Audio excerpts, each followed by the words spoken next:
Good evening, Daytona Beach, and welcome to the March 20th, 2024 meeting of the Daytona Beach City Commission. We're both delighted and happy to have each of you with us. At this time, I would ask that Ms. LaMagna review the procedures for tonight's meeting. Commissioner Kennedy. Here. Commissioner Henry. Present. Commissioner Reed. Here. Commissioner Harris. Here. Commissioner Strickland. Here. Commissioner May. Mayor Derek L. Henry. Here. At this time, we will now have the invocation, which will be led by Commissioner Strickland, followed by the Pledge of Allegiance, led by Commissioner Cantu. Pray two in a row. Hey, you can pray two in a row. Heavenly Father, thank you for bringing us together here to do the city's business, help us make sound decisions. Thank you for the opportunity to live in this beautiful place. It really is paradise. And watch over and guide and keep us. Everyone in the room, everyone outside that's listening, and everyone that lives here. In Jesus' name, amen. Amen. I pledge allegiance to the flag of the United States of America and to the republic for which it stands, one nation, under God, indivisible, with liberty and justice for all. We'll now move on to item number 4, which is the approval of the minutes of the February 21st, 2024 City Commission meeting. We have a motion, Commissioner May, and a second, Commissioner Reed. There are no questions or comments. All those in favor, let it be noted by saying aye. Aye. Those opposed, same sign. Motion carries 7-0. This time, we will move on to our agenda approval. If there are any changes, our city manager will address them. Yes, Honorable Mayor, Commissioners, we have some changes. Item 8D, the City Manager's Office Coronavirus Local Fiscal Recovery Fund distribution, $5,000 to the Military Order of the Purple Heart from Commissioner Stacy Cantu, $1,000 to the Council on Aging of Volusia County from Commissioner Monica Paris, and $1,500 to the Daytona State College Foundation, Inc. from Commissioner Paula Reed. I move to accept the agenda with the said changes. We have a motion, Commissioner Reed, and a second, Commissioner May. If there are no questions or objections, all those in favor, let it be noted by saying aye. Aye. Those opposed, same sign.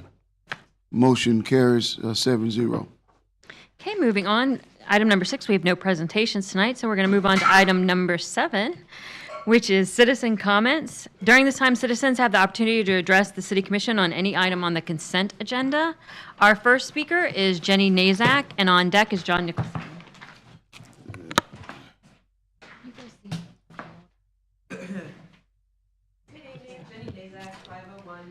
Avenue. I haven't meant to be absent forever. I just literally get sick of hearing my own voice up here, and I gave myself a timeout. Like, not give you guys a timeout, but gave me a timeout. Anyway, so I'm back. Woo!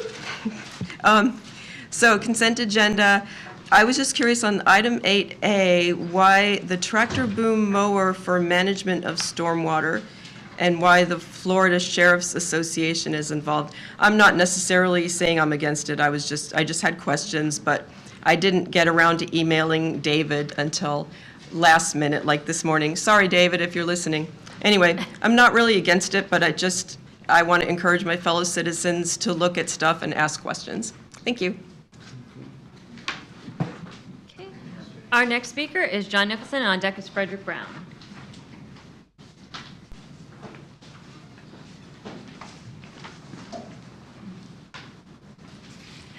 John Nixon, 413 North Granby Avenue.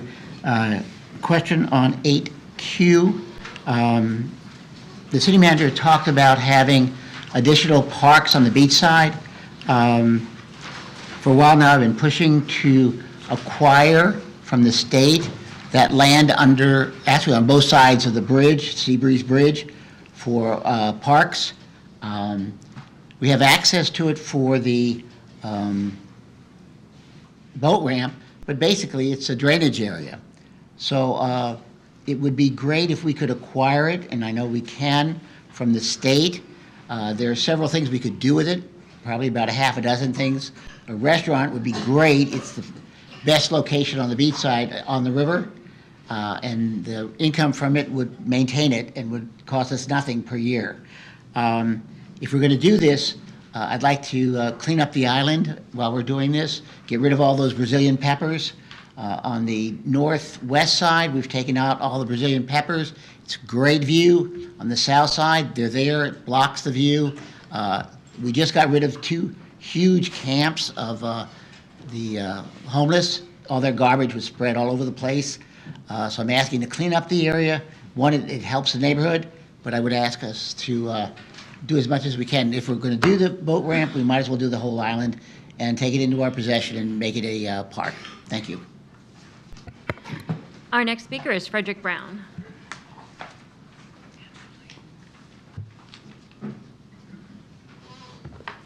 Frederick Brown, 1508 Crescent Ridge, Daytona Beach. 2 items I'd like to address.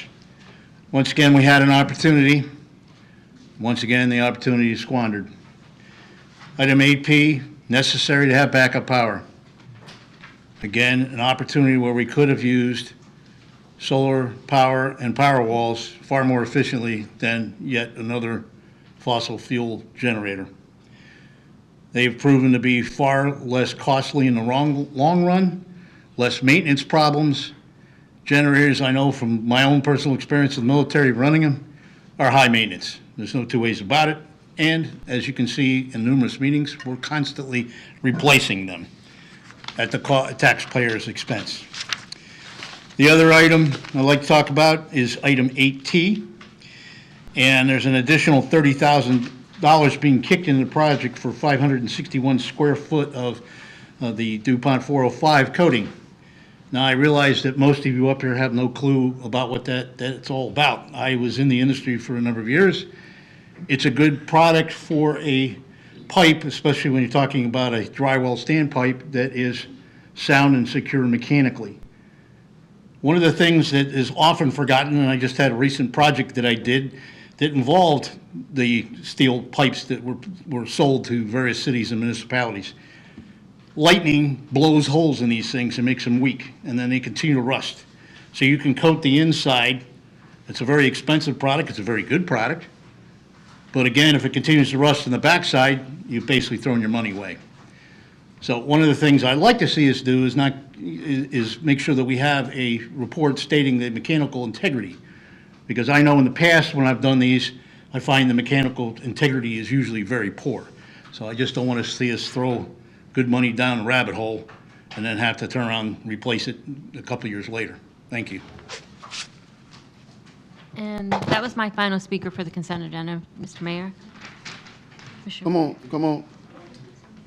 Come on, bring it up. Did you turn in your sheet? You have to turn your sheet in. Oh. Wrong box. She should know better. She used to work here. It's all right, just give it to us, come on. It's okay. Evelyn Rodriguez, City of Daytona Beach.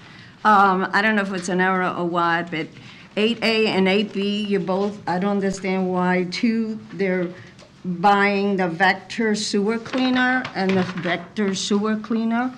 Don't understand that. 8D.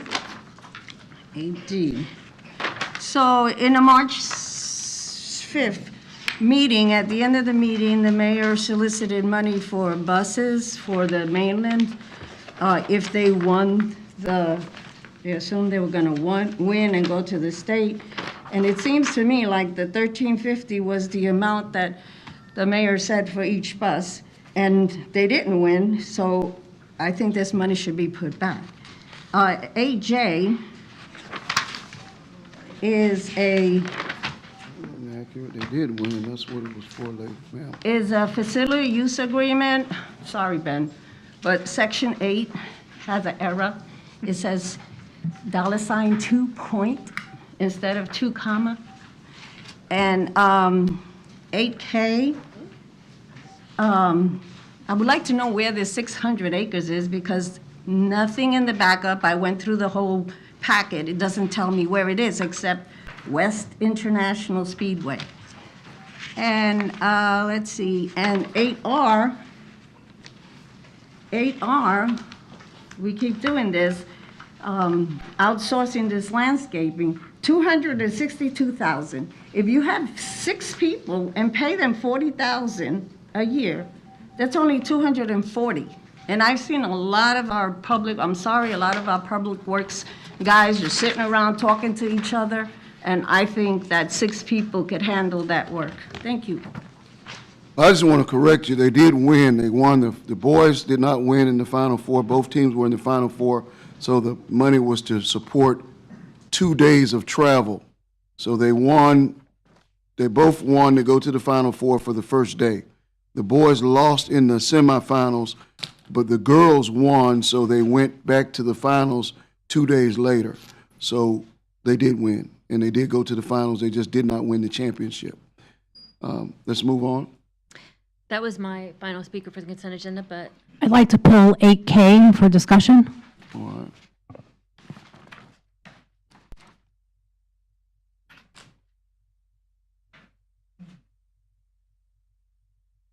All right.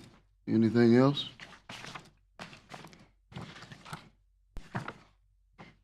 Nothing else? We have a motion and a second? Do we? Second. I have a motion from Commissioner Reed and a second from Commissioner Cantu. No questions or objections. All those in favor, let it be noted by saying aye. Aye. Those opposed, same sign. Motion carries 7-0. okay, so I'm going to move on to 8K, which is the City Manager's Office Economic and Strategic Planning Agreement for Professional Services for Multi-Use Recreational Facility Concept, an operation plan for city-owned 600 acres on West International Speedway. This is a resolution accepting the proposal of Sports Facilities Advisory, LLC, for multi-use recreational facility concept and operations plan in accordance with a written agreement authorizing the expenditure of $172,000 to pay Sports Facilities Advisory for the services, authorizing the mayor and the city clerk to execute the agreement and providing an effective date. So move. All right, we have a motion and a second. Yes, ma'am. Discussion. This was before my time, so I was just curious as to what was discussed as a commission to do a recreational facility on the 600 acres. I just want to know if I could get some more information on that and if we're still going in that direction. You didn't answer this in the agenda review? We talked about it, but I think we want to hear from you all about Okay. why you all wanted to move for those 600 acres behind First Step Shelter, the value of sports tourism. Well, Commissioner Henry, you want to talk about that? That's something you love. Sports tourism and the issue of is really what it's about. Go ahead. So we've been discussing that a city of our size could benefit greatly from a project like this, which is a sports complex with different opportunities for the community, different teams, and everyone in the community to be able to come to this sports complex, have a swimming pool, have, a track, have a multi-tiered sports complex. And it's needed. It's needed in this city. It's needed in this community. We're one of the only communities of our size in Florida that does not have one. And I think it's a great opportunity for us to allow our residents to have something where they can come out and take it part of in many different types of, we can have baseball going on at the same time that we can have soccer going on, we can have swimming. And if you just think about how many families we can serve at one time with a sports complex like this, as opposed to what we have now where our biggest complexes only maybe have a football field and a baseball field. So this would be a multi-tiered sports complex for our community to enjoy. And I think the most important aspect that we discussed was the benefit, the economic benefit of tourism and building a facility like this that attracts sports enthusiasts and families from all across the state and the nation to come to your community. Absolutely. When we go to other communities, you see this type of complex and you see the reverberating economic impact that it has on the community. As a parent of young children who has to go to tournaments, different communities, we see the economic impact of it. And we don't have anything in Volusia County that attracts people to our community in this nature. So we thought at the time that we discussed it that it would be a great opportunity to promote our community and to create something that I think could be have a phenomenal economic impact on the community. Exactly. That's really what it was about. And when he talks about the economic impact, he's talking about being able to host tournaments, being able to host championship games. So being able to rent that facility out at the same time. We may use it as a community, but we will also benefit financially because we'll be able to rent it out to have different tournaments and events and swimming programs. And so to come to City of Daytona Beach. And not only when those people come to the City of Daytona Beach do they enjoy being able to come to their children's games, they'll be able to utilize our hotels. So they'll utilize the beachside. Right now, the biggest facility that we have that they utilize is the Ocean Center. And they utilize it. The tournaments over there and the games that they play over there, it's beneficial to the county when they utilize that center. So it's the same thing for us. We can utilize that. It can help boost our tourism. It can help boost our hotel industries. And it also can help, it'll be twofold. So it can benefit our families here, and it also benefits tourism coming into the community. And oftentimes, we've not been able to bid on things because we didn't have the facility that it required. Or if we did bid, we were rejected because we didn't have the facility that it required. We didn't have the seating. We didn't have the amenities that they were looking for. This brings us up to date because, as you know, all of our stuff is old. We're remodeling, we're refurbishing, yes, but we want to have the best of the best so that we can draw those families here.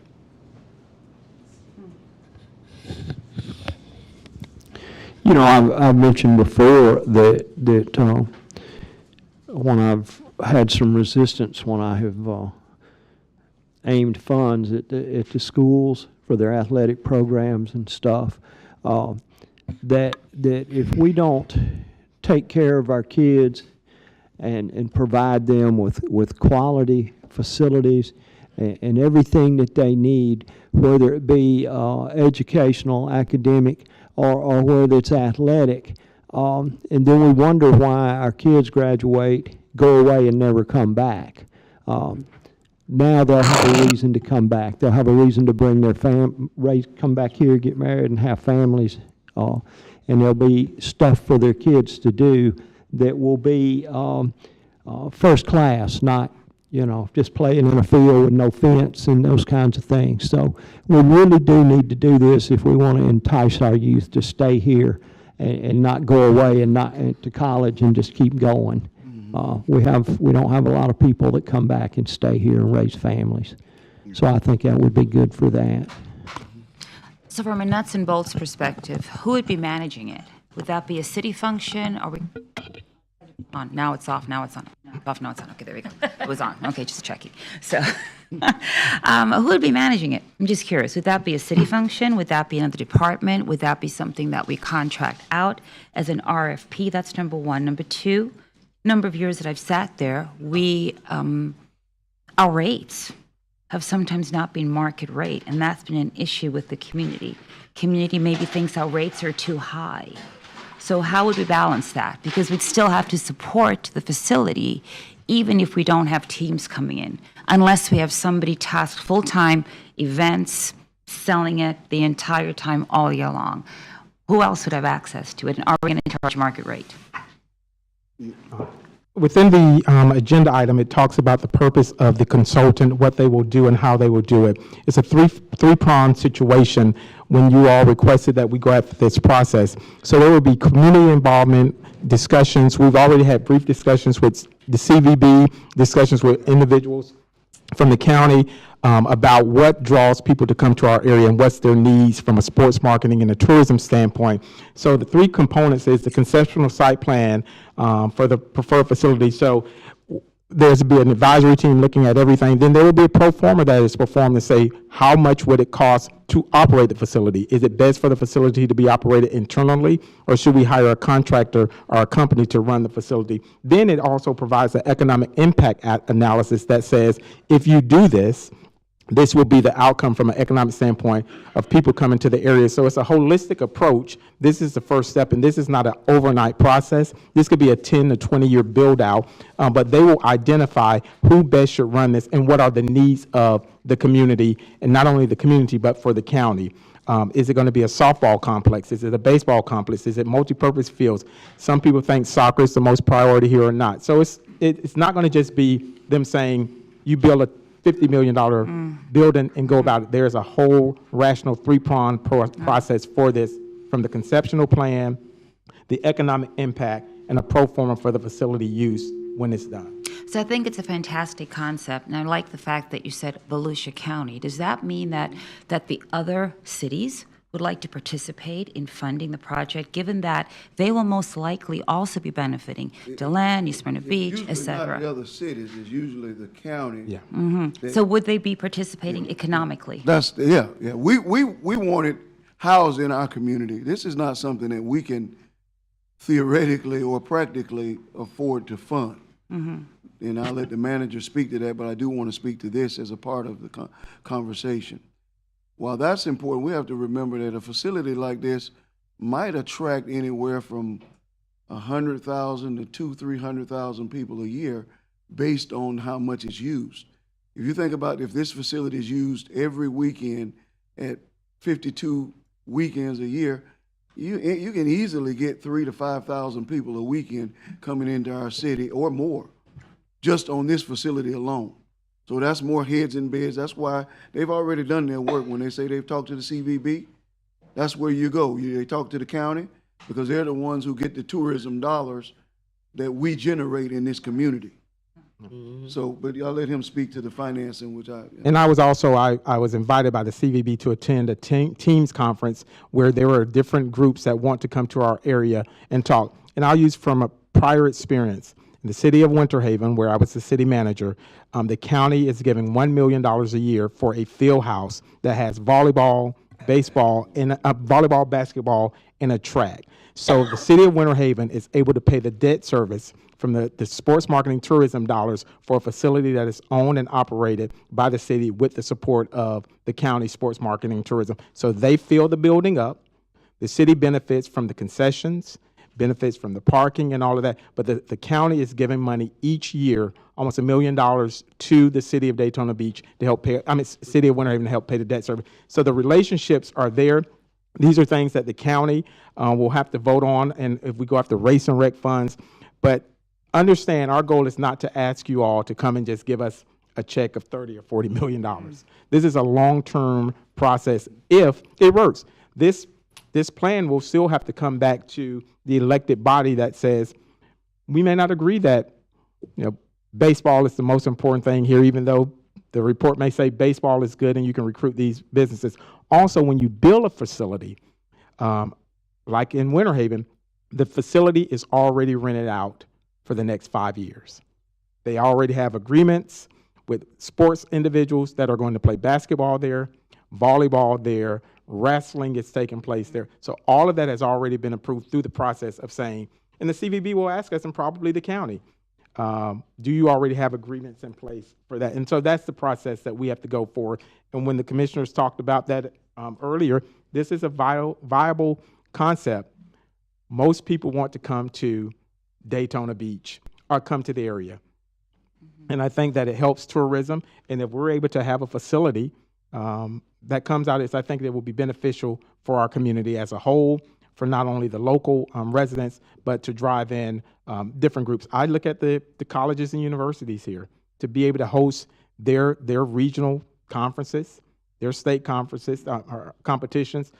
Prime example, I heard about we used to have the Florida High School, we had a football championship here, and because where the stadium is located, it was hard, and they want to come back here because then people enjoy coming to the beach. But when you have to wait 2 hours to get into a game, it's pretty bad. The next question would be, I love the way we're looking at it down the road. What happens to our existing structures? So some of the, like say the stadium, places that people will be still utilize that, what would happen to those spaces? Nothing, because I think it's important for us to realize that this is not the primary function of this facility is not residential use.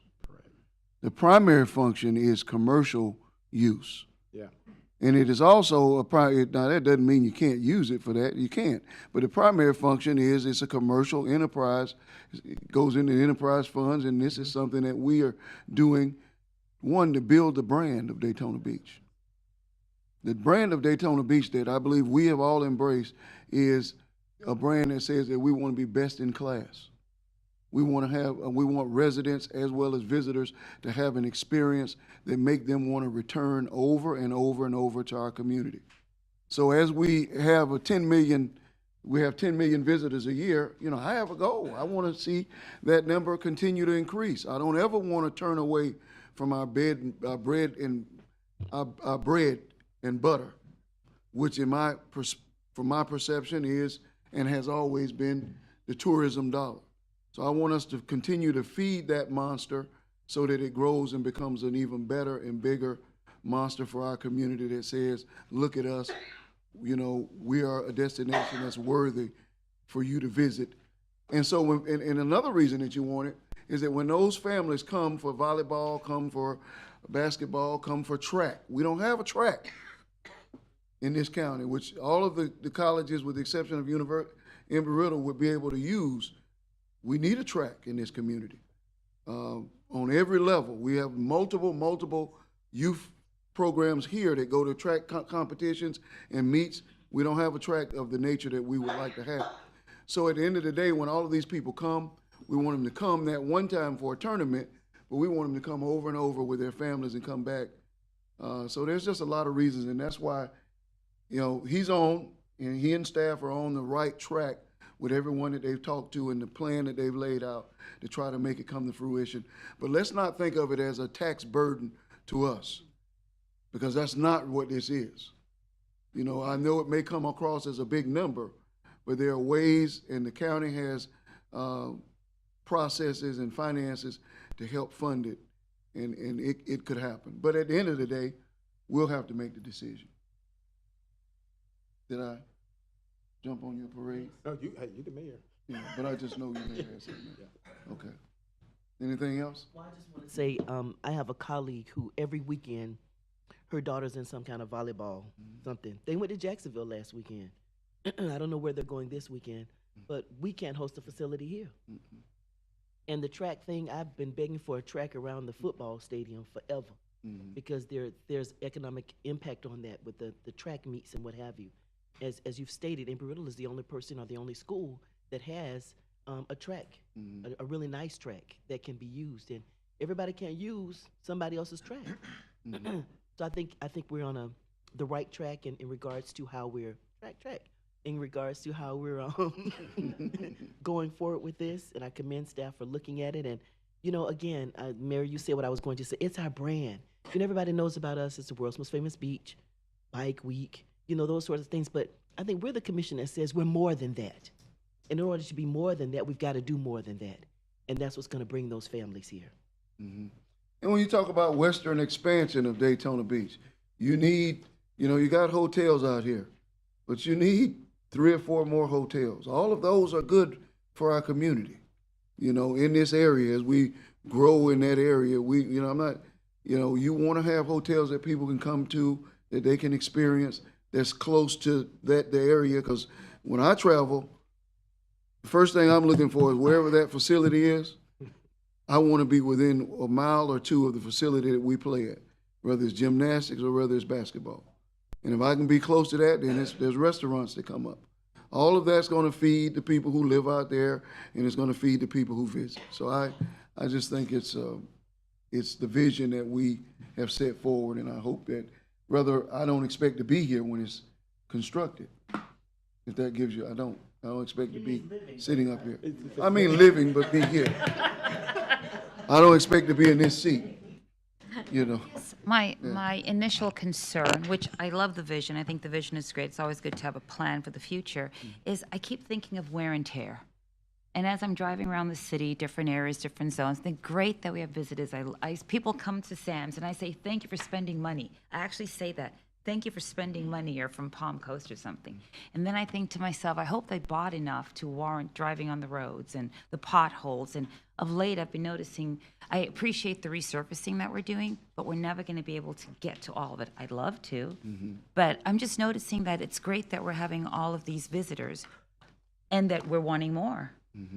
But it comes at a cost. And I'm not sure that we can necessarily keep up with that vision of expansive tourism. And then I go back to our other concepts that we've shared here of we want to be a family culture with expansive tourism.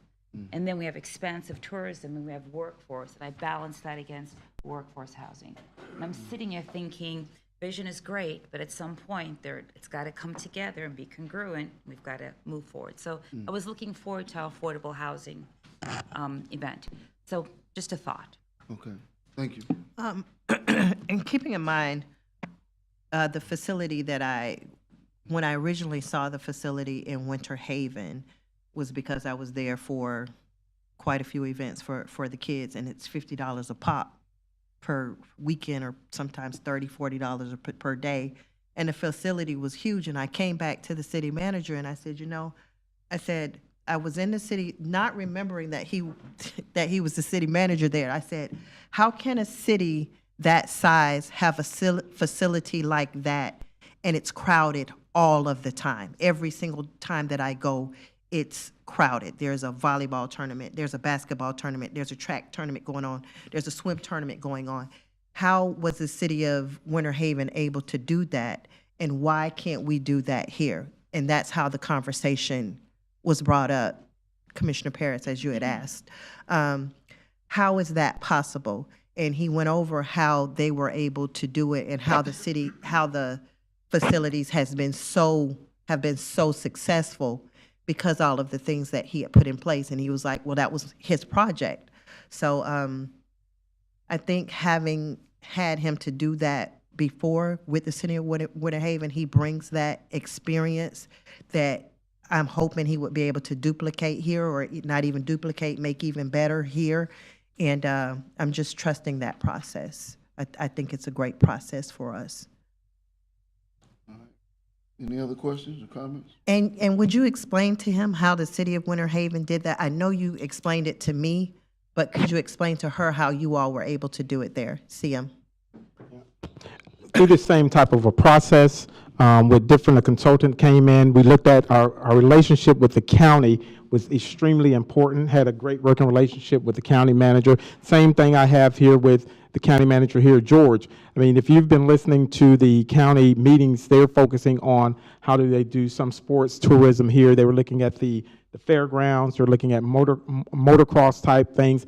And so I believe that if this project comes forward, that there will be support not only from the county, but other entities in this area to bring it forward. And we had a commission that decided that this was going to be the direction we want to go for Rebel baseball, softball. So there are softball tournaments connected to this, baseball tournaments connected to this, basketball, volleyball, and track. And the building is rented out every single week. You cannot get any more contracts, because that was part of the process with the county.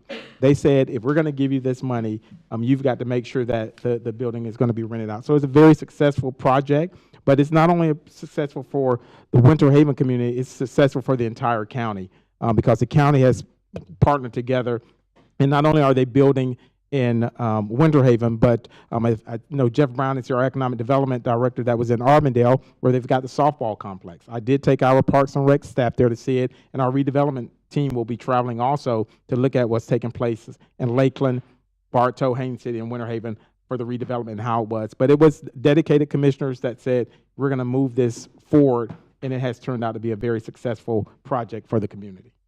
Is this going to be taken into consideration with the study that we're doing for our Parks and Rec department now? All of that is all involved. And when do we have a date of when it's going to be finished? David Waller, when is the master plan? When will the community meeting start? That's the come on up. You can break down. Hopefully you have it in memory.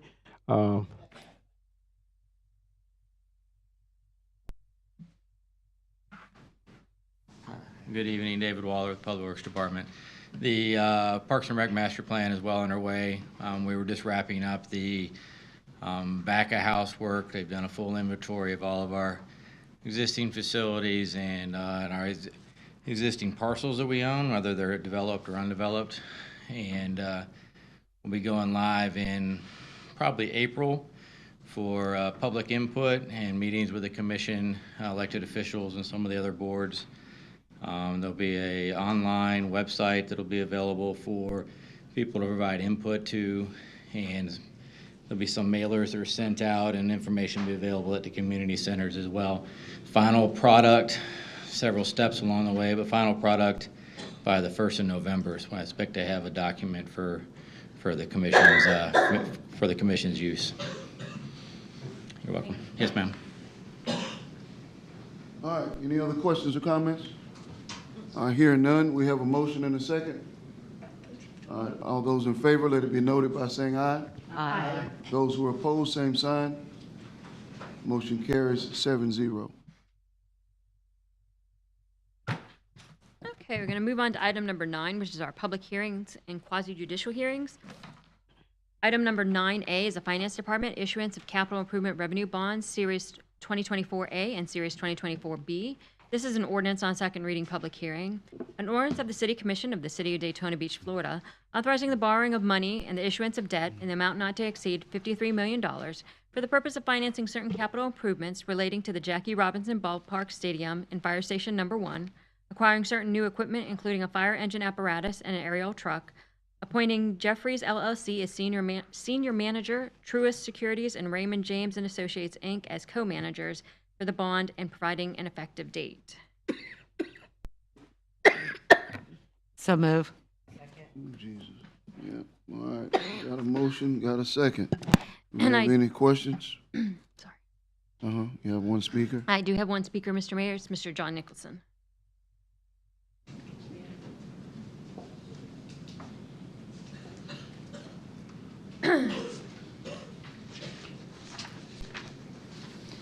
John Nicholson, 413 North Grandview Avenue.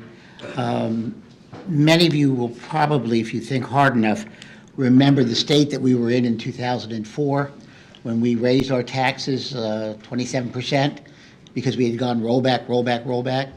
And we brought somebody in, fantastic with numbers, took us out of debt. We have plenty of money now, but I'm just making sure that you all remember that we went in that position where we didn't have many things. Everything kept falling apart. We never repaired anything. We never built anything because we didn't have any money. So make sure, because there are other things coming down the pike, I hope. I don't mind borrowing money, but I don't know where the money's coming back to pay this, all right? I don't want it to be taxes so that we keep increasing taxes, because those housing booms that we have now west, that you all don't believe exist, Margaritaville, those apartments, they're going to stop eventually. Those new businesses are going to stop eventually. And this influx of money is going to stop. So we've got to make sure that we are cognizant of the fact of how much we borrow, because we're going to borrow money for Midtown. Hopefully we'll borrow money for Beachside. Hopefully we'll borrow money to redo downtown. Remember, there was a possibility 2 years ago of apartments and garages and Publix and all kinds of things. We need to spend money to make money. So I'm asking you, one, to be cognizant of that on this, and the question is, where's the money coming to repay it? Thank you. Thank you. That was my only speaker for this item, Mr. Mayor. All right, we have a motion. Who was the motion? Cantu and Cantu Henry. and Henry. All right, we have a motion and a second. All those in favor, let it be noted by saying aye. Aye. Those opposed, same sign. Motion carries 7-0. Moving on to item 9B, it's Growth Management and Planning Department, 7th Amendment to the Daytona Beach Kennel Club PD. This is an ordinance on second reading, quasi-judicial hearing. An ordinance approving the Seventh Amendment to the Daytona Beach Kennel Club Planned Commercial Development Agreement, that outdoor event center as a permitted use on the property, and to provide development standards and other provisions to govern this use, authorizing the mayor and the city clerk to execute the Seventh Amendment, repealing all ordinances or parts of ordinances in conflict herewith, and providing an effective date. So move. Second. Do we have any speakers? I have Mr. Rob Merrill here for questions on behalf of the applicant and no other speakers. All right, we have a motion and a second. Do we have any questions of Mr. Merrill? All right, all those in favor, let it be noted by saying aye. Aye. Those opposed, same sign. Motion carries 7-0. Okay, we're going to move on to item 9C. It's a Growth Management and Planning Department Live Local Act Land Development Code Text Amendment. This is an ordinance on second reading, public hearing. An ordinance amending section 6.22 of the Land Development Code for the purpose of implementing the Live Local Act, SB 102, by establishing eligibility criteria, procedures, and standards an applicant must satisfy in order to demonstrate that the provisions of the act should apply, repealing all ordinances or parts of ordinances in conflict herewith, and providing an effective date. Second.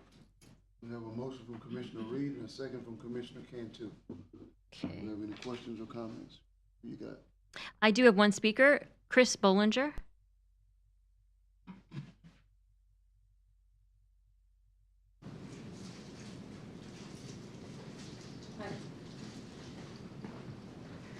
So I'm Chris Bollinger, 137 Point of Woods in Daytona. So I have a question on what that actually means. Are you guys approving all golf courses, putting greens, driving ranges, everything to have full access to be able to change the rezoning of them? I'm not really sure what that was. Like, it seems like it's targeting golf courses to increase city density. It's like removing height restrictions for a golf course. So that seems like they're going to put housing, low-income housing or whatever, affordable housing. I just don't get it. But I really want you guys to, I approve of all the, tourism and increasing our livelihoods. But you have to do our quality of life for individual areas, not just, it is by block. So what does that mean? What is the, because there was a significant adverse impact on the city staffers said that there would be definitely adverse for environmental acts. I get really nervous when I talk. I am so sorry. So what does that mean? Yeah. Do you want me to? Okay. Do you want me to sit down while you do This was a state bill that was passed, the Live Local Act, where a developer could come in on any commercial, industrial, and build affordable housing. And I actually live on a golf course myself. Yeah. And this actually helps us to stop that, so we don't have homes that people have put their life savings in, and all of a sudden we got affordable apartments in the back of their homes. So actually, this is a good thing. Okay, thank you. See, I can't read legalese, but I appreciate you guys' time, and keep going with tourism. And just so you know as well, we passed this ordinance, but doesn't mean that a developer can challenge us as well. Right. It's like those historic oak trees. Don't take those down either, okay? Okay, all right. With you on that. That was my only speaker for that item. All right, we have a motion and a second. All those in favor, let it be noted by saying aye. Aye. Those opposed, same sign. Motion carries 7-0. Okay. Moving on to item 9D, it's a Growth Management Planning Department, 600 North Clyde Morris Boulevard, Business Professional Rezoning. This is an ordinance on second reading, quasi-judicial hearing. An ordinance amending the zoning map of the Land Development Code to rezone 0.39 plus or minus acres of property generally located at the southwest corner of the intersection of Clyde Morris Boulevard and Florida Street from residential professional RP to business professional BP, repealing all ordinances or parts of ordinances in conflict herewith and providing an effective date. So moved. Second. We have a motion from Commissioner Henry and a second from Commissioner Cantu. Do you have any speakers? I do. I have Mr. Joey Posey here on behalf of the applicant for any questions, and then I do have Sharon Branch that wanted to speak on this item. Ms. Branch?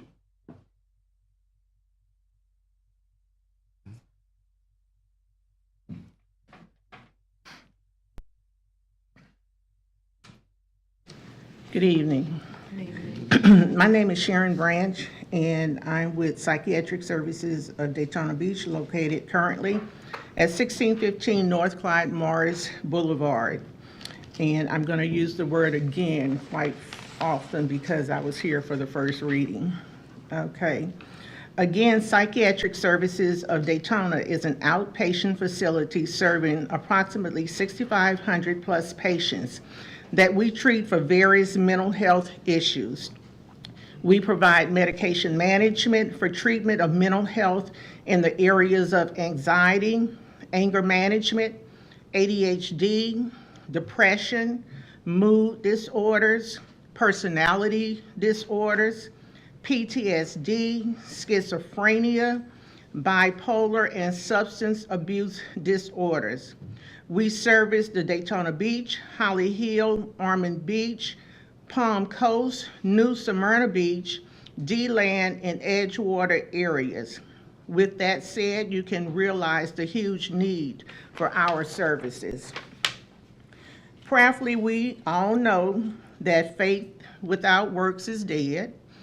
And if we have faith just the size of a mustard seed, the Lord admonishes us to speak those things that are not as though they are. With that said, I would like to take this opportunity to thank the Board of City Commissioners for aligning themselves by approving the rezoning of 600 North Clyde Morris Boulevard, Daytona Beach, from residential professional to business professional to allow for medical use. Again, we all know someone, whether a family member, friend, co-worker, church member, or neighbor, in need of a good mental health provider.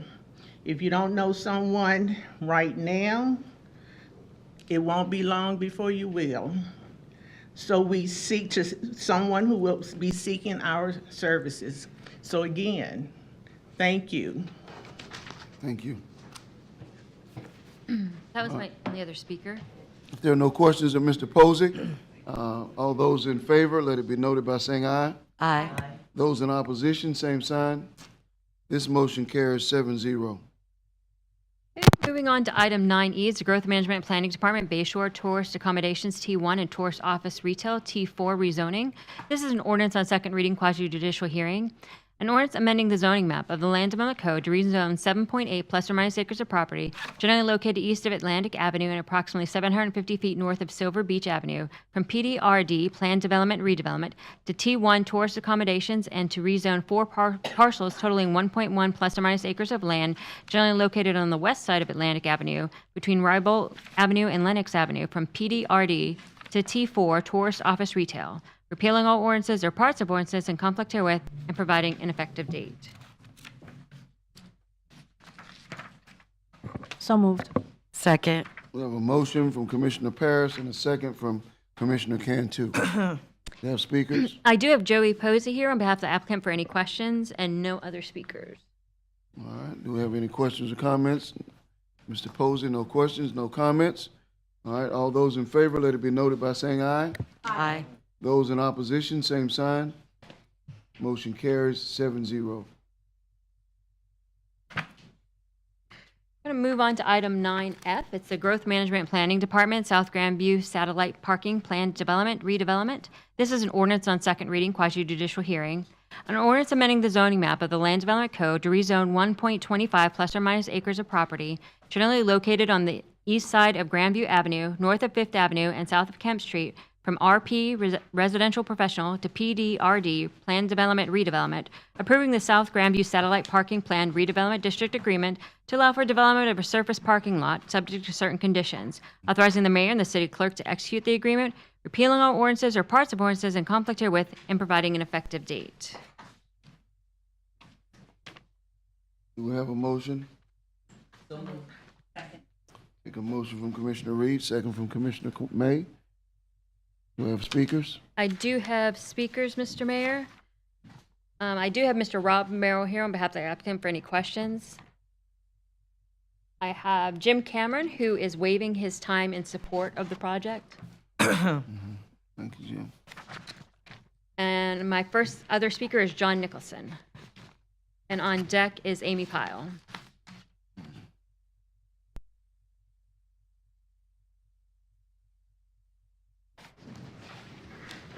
John Nixon, 413 North Granville Avenue.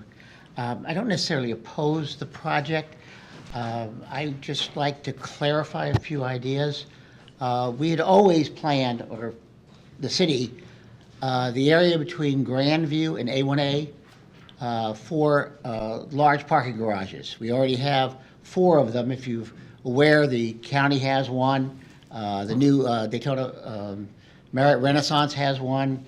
The Daytona Grand has one, all located in that particular areas. This going in, they're planning a large parking garage, all right?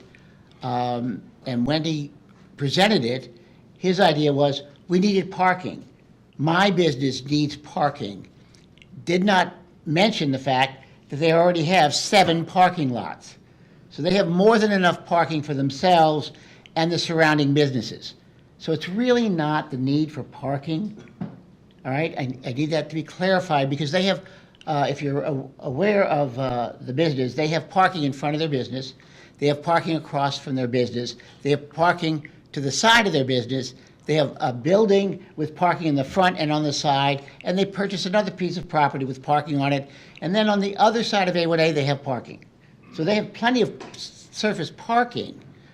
So I'm asking that this, if they're going to put parking in there, and it's going to sit there for a while, that it be up to code so that the neighbors are seeing a, how can I say this, not a minimal landscaping, because they're giving you the impression that we're going to put this minimal landscaping that's not going to look nice, and then we're going to put in this parking garage. So I'm asking you, it may last a while. If you've seen Daytona Beach side, we've had parking for 35, 40 years that never been developed. So I'm asking that the best for the neighborhood, so that neighborhood does not lose anything. I mean, it doesn't look great as it does now, but if you're going to improve it because it's going to sit there for a while until we develop it. Thank you. Mayor, can I say something? Nick, John must have not been here, but the parking garage was taken out, which I thought it was a shame. It was taken out, but we did not approve the parking garage. Yes, ma'am. Pile 136 South Grandview. I support Mr. Botts being able to improve this vacant property to create a well-managed, attractive surface parking lot. I chose those words carefully because the city should share my expectations that it be well-managed and attractive. Mr. Botts has been responsive to me and others in the neighborhood. We've had some great ongoing conversations about the current and future state of the property. And since we have to wait for a formal site plan and some other, things to be approved before, it can really be improved, I'd like to request a couple of reasonable things be done, and he's aware of this, we've talked about it, to stabilize the situation while we go through that process, because I don't know if this is going to take a year, a couple of years. It can be used right now. The property needs to be bounded by something that people cannot drive over. I recommended either railroad ties or like old used telephone poles kind of half sunk in the ground. These could remain as part of the site plan. They'll weather nicely and look great with some grasses and other natural vegetation around the outside. This can be accomplished quickly and provide an instant visual improvement to the property, because right now there's kind of fences and pink tape and stuff. Number two, the site needs a good sign with the clearly demarcated entrance to the property, hours of operation and the cost, the phone number of a manager, and things like nobody gets to stay overnight, and please pick up your trash, that kind of thing. When the lot is in full swing during big events, there needs to be a designated attendant for this big lot. I think he figured this out during Bike Week, and he's already doing this, so I appreciate that. Now I want to move on to ask the city to do a couple of things alongside of this project. Number one, please remove the obsolete curb cuts and complete the curb on South Grandview along this property to discourage people from driving over it into the vacant lot.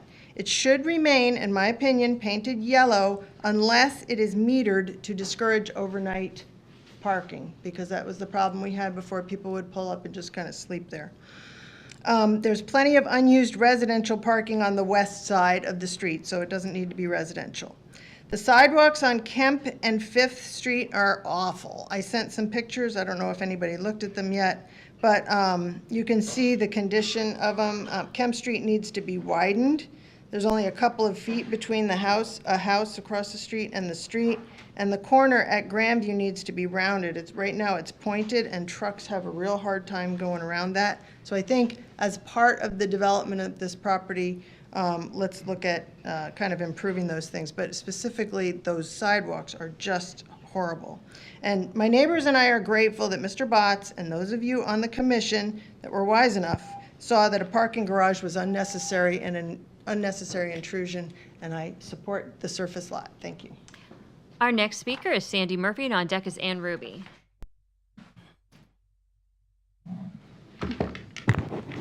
Good evening, Sandy Murphy, 136 Park Avenue. I am here to speak in favor of this. We appreciate that Mr. Botts listened to the concerns of that neighborhood and adapted the plan for the property so that it will be something a lot less intrusive. I agree with Amy that it's important, though, that it be managed properly. And I don't know whether we can, how much we can determine that through the PD, but I think it is important that it be clear that there has to be good management, that it can't be paved in such a way that it becomes a giant heat island for that neighborhood. You know, that we use appropriate materials in there. So ideally a permeable surface, natural plantings, you know, unobtrusive boundaries. And I think from that discussion with Mr. Botts, I think he's open to that kind of thing. And I would like to see that happen in that area. But in terms of having a well-managed surface lot, I think it will meet a need in that area. And I am speaking in favor. Our next speaker is Ann Ruby. Ann Ruby, 137 Park Avenue. I'm also speaking in favor of this. I do hope that they will, I know this is getting to site plan, but I don't know if you can put it in the PD. There should be native plants used, not a lot of these non-natives that require irrigation and then they just die and never come back. The signage needs to be very clear. My understanding is that the satellite lots that the Ocean Deck runs are available for public parking, except when there's an attendant there. I've never felt comfortable parking in one, so I think the signage needs to be very clear on how they can be used by the public. We do need to have a permeable surface there, please.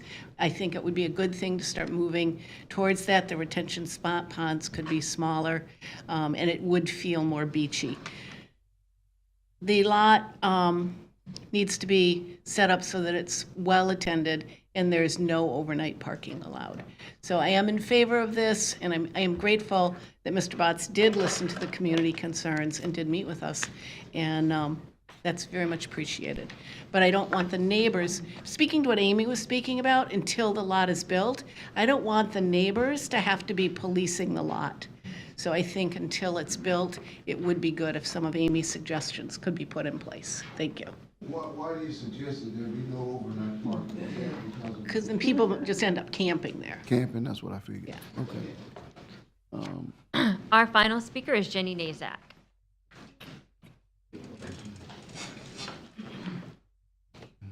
Jenny Nazak, 501 Harvey, joining my beachside neighbors in supporting Mr. Bott's plans. He has expressed a lot of support for things like native landscaping and more pervious pavement and less heat islands, and that's super important. And also, I don't remember if we discussed responsible lighting. I think we did. So eco-friendly lighting that doesn't increase light pollution in the neighborhood. And yeah, I'm very much in support, and thank you all. Thank you. That was my final speaker, Mr. Mayor. All right, Rob? Didn't know you were talking. Okay. Rob Merrill with Cobb Coal, 149 South Ridgewood. I think what you guys are seeing here, a theme is Mr. Botts has done a great job of talking to everybody. I think that he's in agreement with everything that's been said tonight, other than maybe John. Because I will say, John, that the landscaping just for the commission is above code, so we're doing plenty of landscaping. It's going to be nice.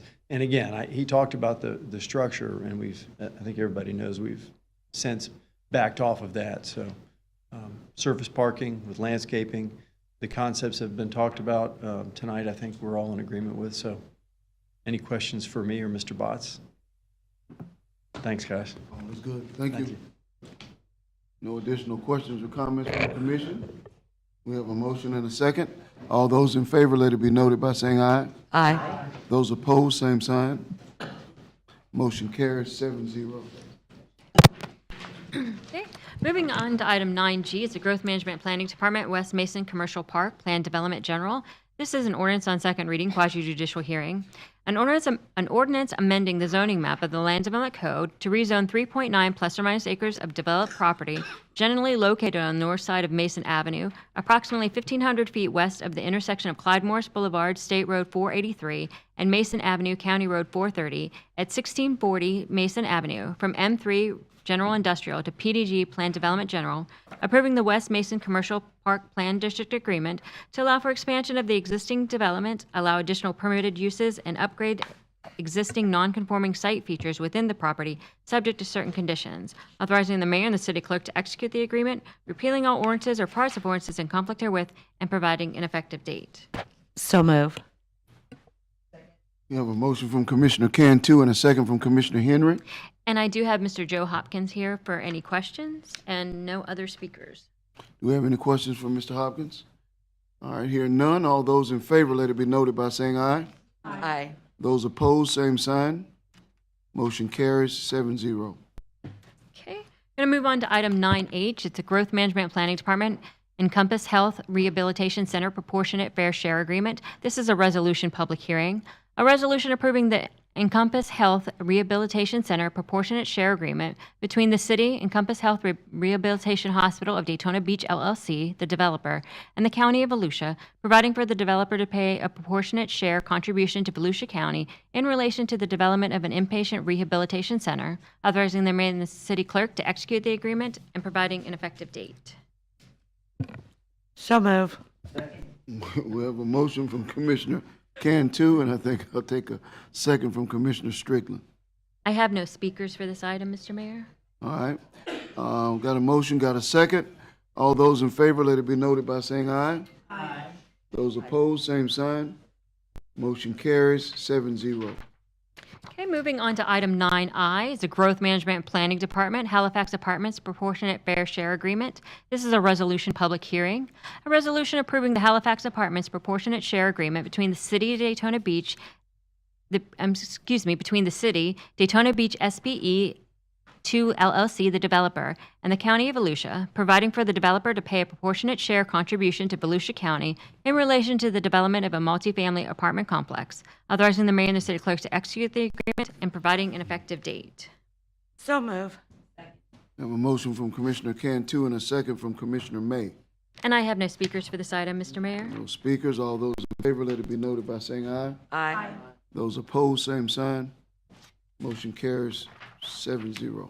Okay, we're going to move on to item 9J. It's a Growth Management Planning Department Pop Stroke Proportionate Fair Share Agreement. This is a resolution, public hearing. A resolution approving the Pop Stroke Proportionate fair share agreement between the city, Tomoka Town Center Phase 1 LLC, the developer, and the County of Volusia, providing for the developer to pay a proportionate share contribution to Volusia County in relation to development of a miniature golf and entertainment project, authorizing the mayor and the city clerk to execute the agreement and providing an effective date. We have a motion. We'll take a motion from Commissioner Henry, second from Commissioner Reed. Are there questions?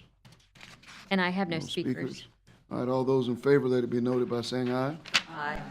Those opposed, same sign. Motion carries, 7-0, excuse me. Okay. I'm going to move on to item 10, which is our introduction of ordinances. Item 10A is the city manager's office, mayor and city commissioner salary. This is an introduction of an ordinance on first reading. An ordinance amending city code sections 2-57 and 2-58 and creating city code section 2-59 relating to mayor and city commissioner salaries, repealing all ordinances or parts of ordinances in conflict herewith, and providing when this ordinance shall take effect. And are there any questions or comments from the commission on this item? All right, no question, no. Raises been, when the staff raises happen? No, Why? that's not how it's written. It can be like that. The, It can be like that. so the ordinance keys the mayor's salary to the county council chair's salary. Uh-huh. And that salary is based on the statutory salaries provided for county councils, except that they take a percentage of that under the charter. So what this all depends on is what's in the statute. The statutes basically provide for a base salary for county council people plus a per capita based on population. And the statute requires for a periodic a change in that salary because the population's grown. Whenever the statute provides for that increase, that's when the county chair's salary increases. And whenever the county chair's salary increases, that's when the mayor's salary will also increase. And since the commissioner's salaries are keyed to a percentage of the mayor's salary, that's also when your salary would increase. Okay, thank you. Yeah. Thanks for explaining that. Yeah. So moved.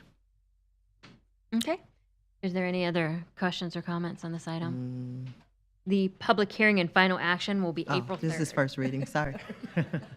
Sorry. So moved. All right. And that was the final agenda item. All right, we'll have our commission comments. Starts with Commissioner Cantu. Oh, that's it, and I'm not even ready. How that goes. Okay, let me get ready here.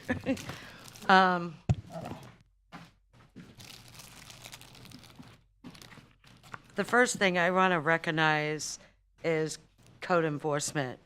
I know they get so many complaints all the time, but no one ever sees the great work they actually did.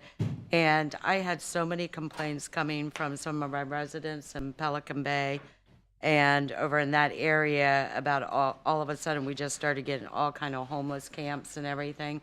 And you can see some of the pictures.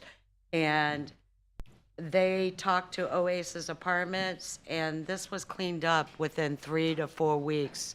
And you'll see the cleanup. And I just want to give them kudos. Yeah, like that cleanup.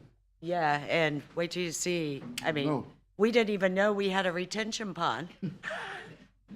And I've lived over there for 25 years. They did an excellent job, so.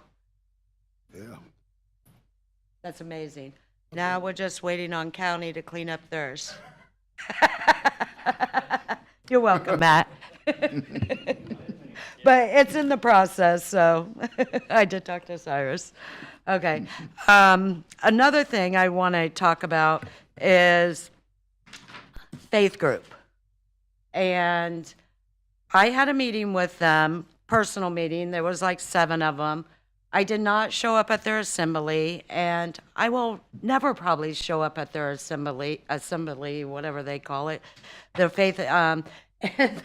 The reason why, and I've told them up front, because when they sent me a certified letter and it says juvenile or criminal justice, that is not my wheelhouse. I did not go to school for that. That is our sheriff. That is our chief of police. That is our law enforcement. And most of that comes down from the state. So I can't do anything about it. So anytime they have that on that certified letter, you will not see me there. Yes, I will meet in person. Another thing is they had flooding on there. We just had a city commission meeting that Andy did an excellent job showing what was going on with the flooding. I don't think any of us can do anything more than what we're doing. And another thing is the Affordable Trust Fund. Okay, I know they want to partner with us, and I think they're trying to do the right thing, but the city of Daytona does so much than any other city around here for affordable housing. Now, am I okay with that Affordable Trust Fund? Yes, but I do not like being called out. When I looked at that certified letter, there was 24 churches all over the Volusia County, except I think there maybe was 2 or 3 in Daytona. Now, I would like to see, and I'm actually challenged them, because I would like to see those churches have skin in the game as well and match us on a trust fund. If there is 24 churches and they all give $5,000 apiece, that would be around $120,000. So I am not in disagreement, but for them to put their chairs out, put our names because we don't show up, they're not intimidating me. They can do whatever they want. I mean, so I don't know how the rest of you feel, but I'm not going to sit here and get a million emails and think that's scaring me or something. I don't know. So I would like to see them with some skin in the game as well. And that's all I have to say. You make me laugh. She's a And actually, they need to start calling out some other cities as well, because these other cities are not doing much. I have to give credit to the county. In the last 5 years, because I checked, they have put in $8.8 million, $88 million in the last 5 years. So come on, start going to Port Orange, Ormond Beach. Daytona is not the only place that has a problem with affordable housing. I agree with that 100%. So, thank you. You're funny, though. Absolutely. I just want to piggyback on that. I think sometimes the other cities get a break. They sit in the cut and just watch everybody throw stones at Daytona Beach. When we're working hard on affordable housing, it has been, I think, at the forefront for a large majority of the commission, and I'm not going to say all of the commission, but a large majority of the commission. And since I joined the commission a couple years ago, it's what we've been hammering in. This is what we want to see. We've been coming up with ideas, and we've been putting things in place for affordable housing, and Daytona Beach is at the forefront for affordable housing. I want to repeat that. Daytona Beach is at the forefront for affordable and workforce housing. Thank you very much. Also, go, Commissioner Henry. Thank you very much. I want to say that the sidewalks in Zone 5 are looking amazing. I knew that they were coming. You saw them, my Zone 5 resident over there. Aren't they amazing? And we have wheelchair accessible sidewalks now, and we're getting new sidewalks all through the zone, and it looks good. Also, they've been coming around, straightening up all of our signs that have been falling down in the community, and keeping the trees trimmed in that community. And I just want to say thank you to Public Works and everyone who is responsible for those new sidewalks. Thank you very much. That's all I have to say tonight. Commissioner? Yes, ma'am. Thank you very much. Well, Commissioner Cantu certainly sang my song. I thought she was looking at my notes. Commissioner Strickland and I represented the city of Daytona Beach the other night, Monday night to be exact. There were 2 from the county, the chair and Santiago, and then the 2 of us. And I'm going to tell you, I cannot commit to something with an arbitrary number that's just pulled out of the sky to say this is what it's going to cost us to do something. And I told them that because when you said no, you had to say why you said no. Mr. Mayor, yes, you sent a video and gave your expression. So there were 3 of us, 2 present and 1 virtual video.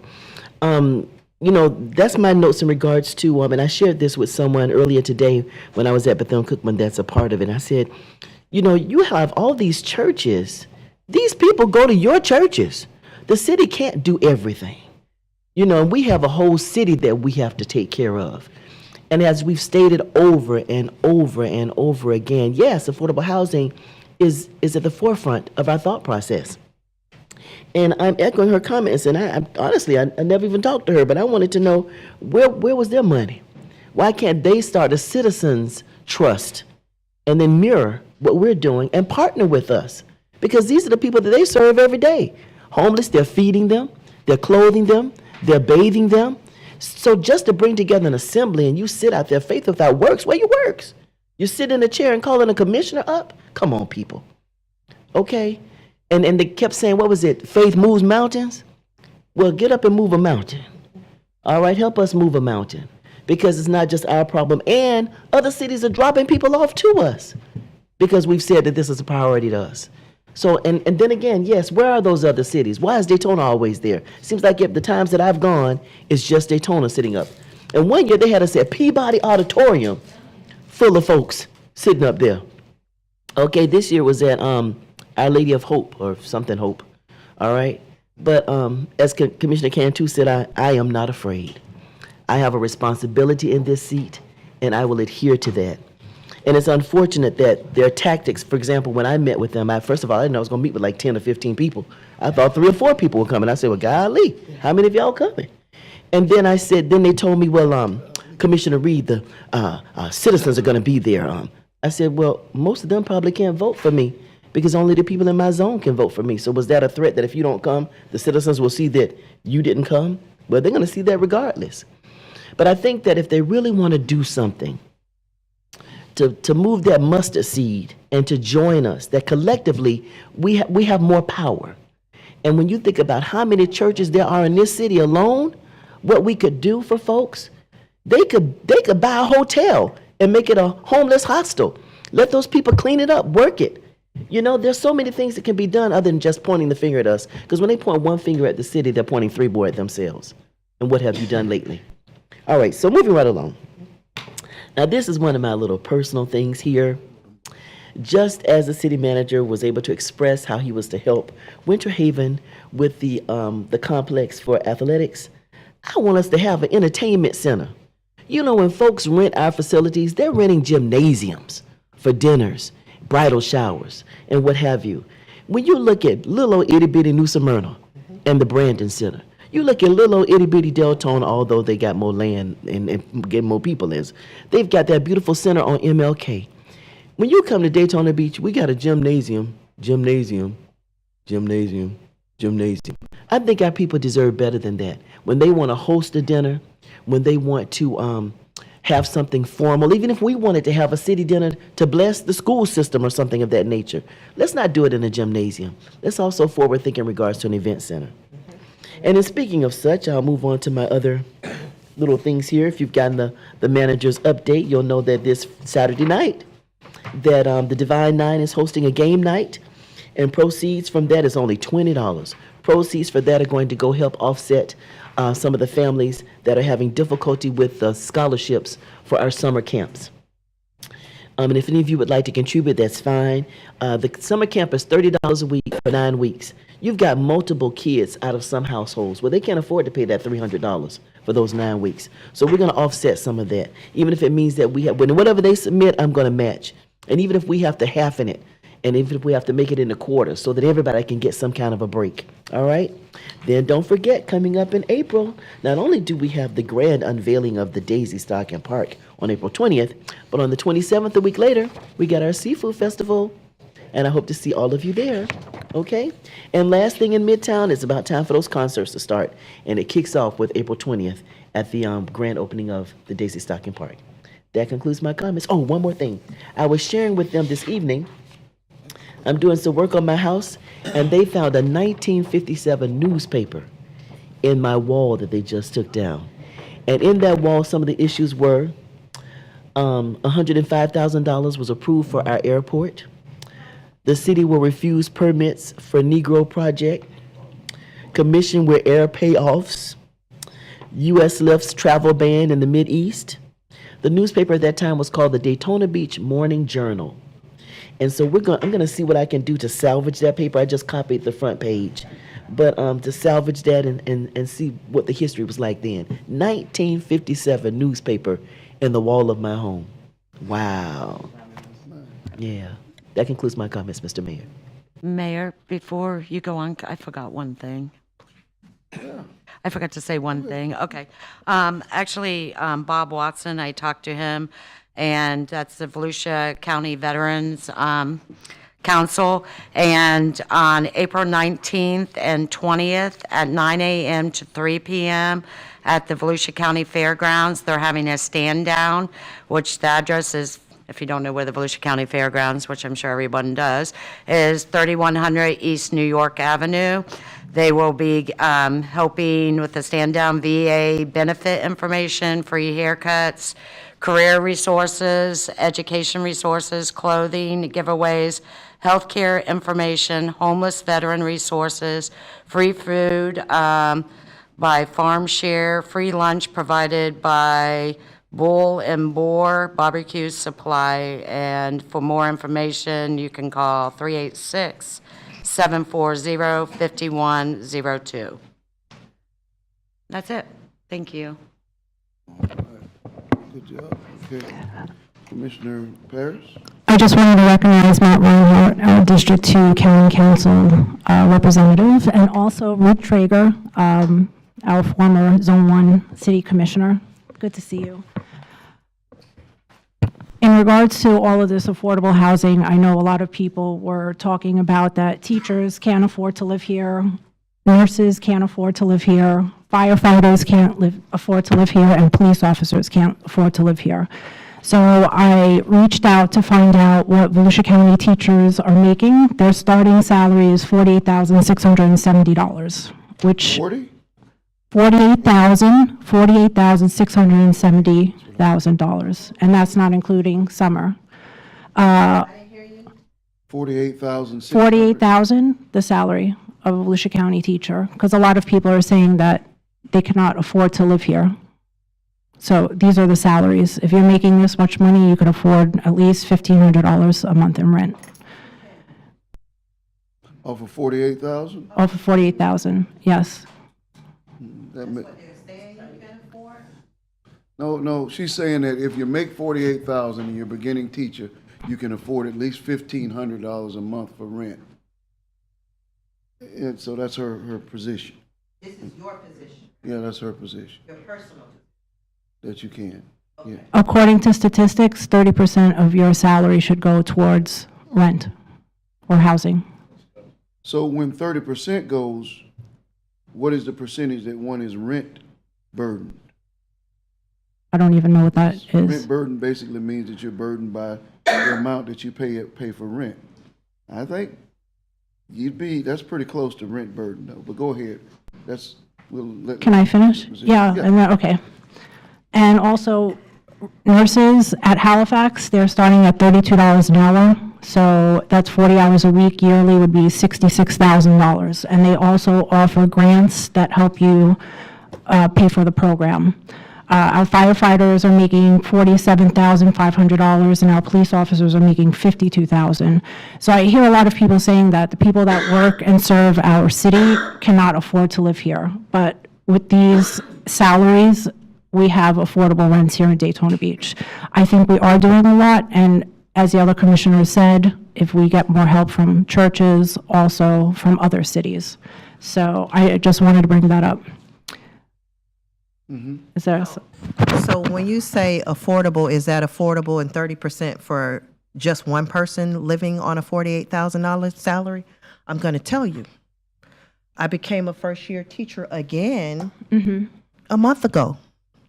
So I'm wondering, as a mom of, I have 3 in college and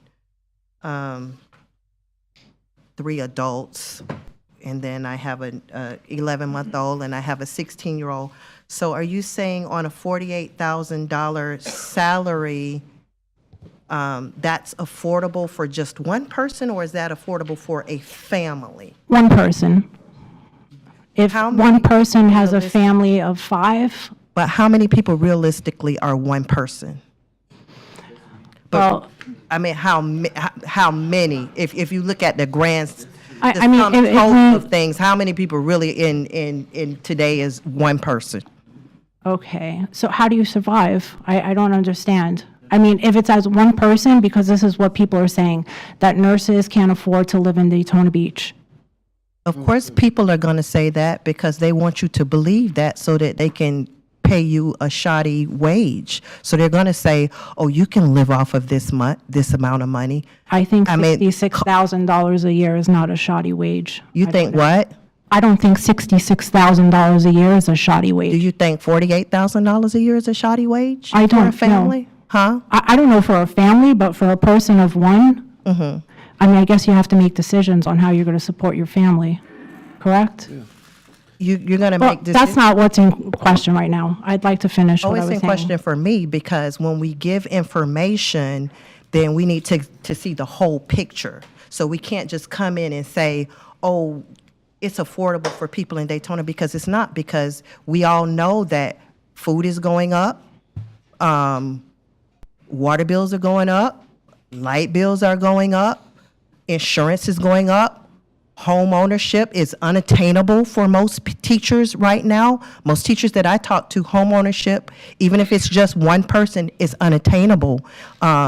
There is not even enough homes in that price range for people to even buy a home.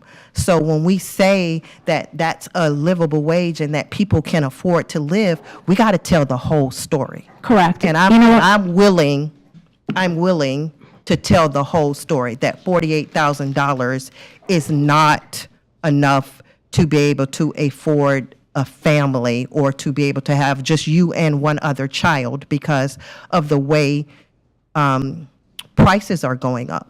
Insurance, car insurance through the roof, housing insurance through the roof. So where's this affordability thing that you're talking about? And I'm not talking about people who say, I'm people who live it. And that's my take on that. Okay.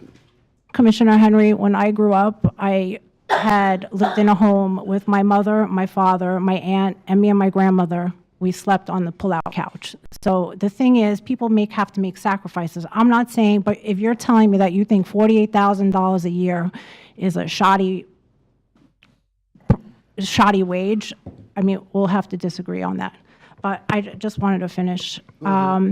Next meeting is a CRA meeting we're having. I would like to have some follow-ups on the properties that were purchased in the CRA areas, 777 Main, the vacant land of the former church on Peninsula, and also the properties that were purchased on ISB.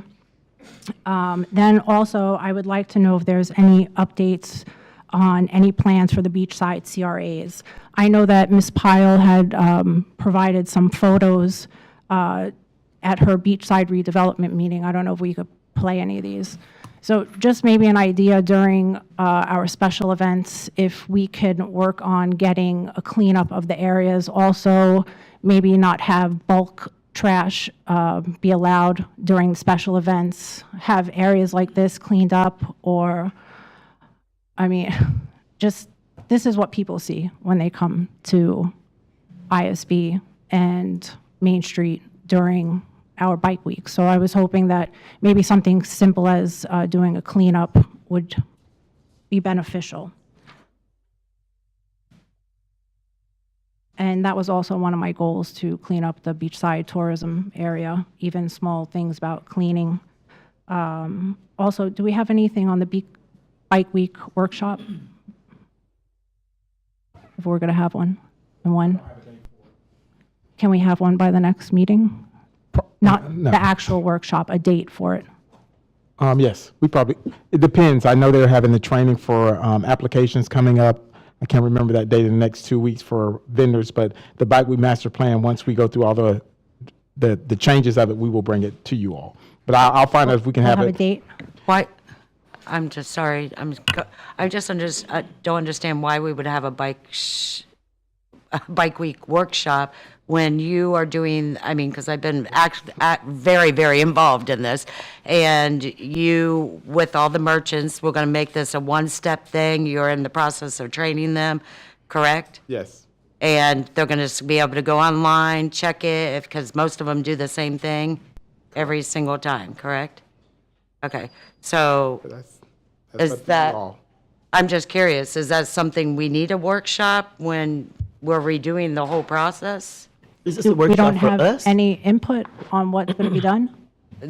I mean, I don't know, you had a conversation with him. I'm okay, not yeah, privy to it. the input, believe me, he's had a lot of input with me The and document, business owners. any changes to the master plan will have to be brought back to you all, and it will not be just brought back to you all to vote on. It will be. So I have suggestions. Should I just provide them to you? Or we're not having a workshop anymore? Because that was what was discussed, wasn't? The document will be brought back to the commissioners in a workshop form to provide feedback before the final item is brought to you all. Okay, so. But if you have input that you want to give right now as ideas, we will bring that back to the commissioners also. But before the document is put on the agenda to be voted on, a workshop will be held between the commissioners to decide if they want to change things. Okay, so there was a workshop. Yeah. I don't know, she just said that, did you just mention that you Well, don't want a I workshop? think that you're having a workshop with the residents, I mean, not the merchants. Yeah. Correct? We are having a training for all of our merchants. When the document is complete, we will bring that back to staff, to the commissioners to review before you all vote on it. But even if you don't have a workshop, you can make changes or change out. If the commissioners want a separate workshop totally, all you have to do is request it as a majority. I personally don't think we need one. What you're actually doing is going to help our merchants over there at Main Street and make it a lot easier for them, a one step. I'll send you my suggestions if we're not having a workshop. And then the workshop that we are having April 3rd is on what item? Oh, that's the affordable housing presentation. Okay.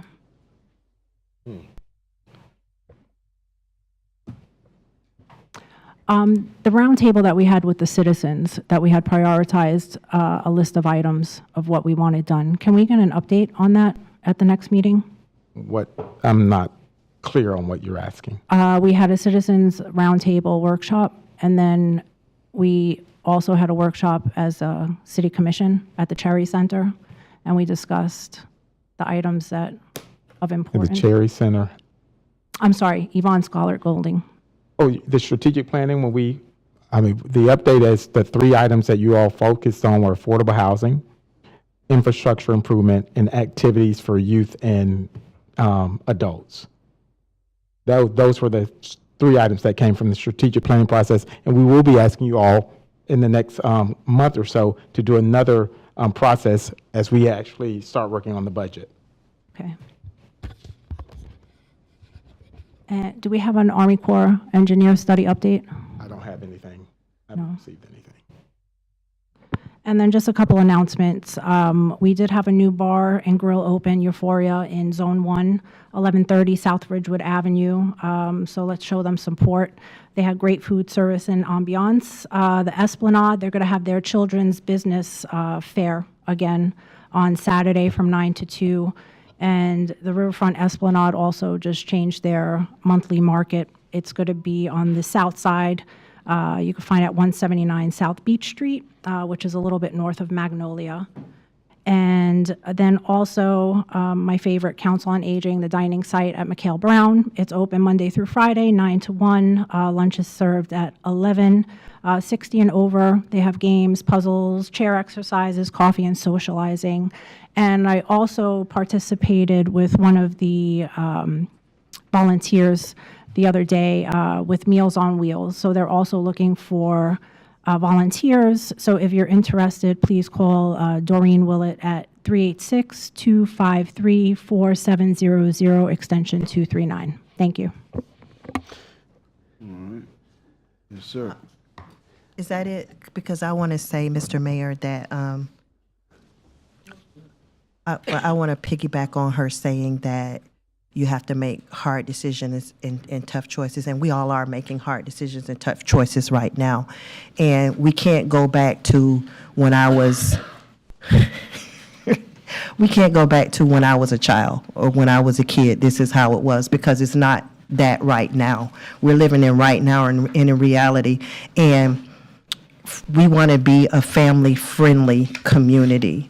And in order to be a family-friendly community, we cannot afford to say that this is what it costs for one person and then have tunnel vision and only be concerned about that one person. We have to be, as a community, concerned about affordable housing for all people, not just a single person. We have to be concerned for families. We have to be concerned for our elderly. We have to be concerned for our beginning police officers. We have to be concerned for our beginning firefighters, our early in their careers, and our teachers, and even our service workers, because that's what makes our community thrive as a tourist town. So I think it's tunnel vision to say that it's affordable because it's affordable for one person. And I think some of us may want to go back and talk with some of our own constituents and see if that is their reality, because we want to make sure we know the reality for all of our constituents, not just a couple, or read a paper that says this is what it is when it really isn't that. Thank you very much. Thank you. Commissioner Strickland? Nobody mentioned Bike Week. Nobody mentioned Bike Week. My bedroom's about 30 feet from Halifax, and I'll tell you, hardly any traffic went by my house late at night and that sort of thing. There was a few, but not a lot. Wow. I think it was very uneventful as far as any issues of with traffic and rowdiness and that sort of thing. We didn't have a lot of that. I would like to go and talk about the affordable housing thing a moment as well. Since I've been sitting up here and the times that I have been to the faith meeting, they have gradually changed the way they operate. In the beginning, they would ask a question with two subjects that would contradict each other. So if you said yes, you were going to step on somebody's toes somewhere. And I did that one time. Took a little while for me to get back into good graces, because I said yes because one of them I was good with, the other one I was not. I had no control over it. And then they moved to one subject questions, but you couldn't give a rebuttal, because if you say no, you just left hanging out there. This year, we were allowed some time after we answered the questions to explain why we said no. And I said no to the last three questions because we don't have a linkage fee.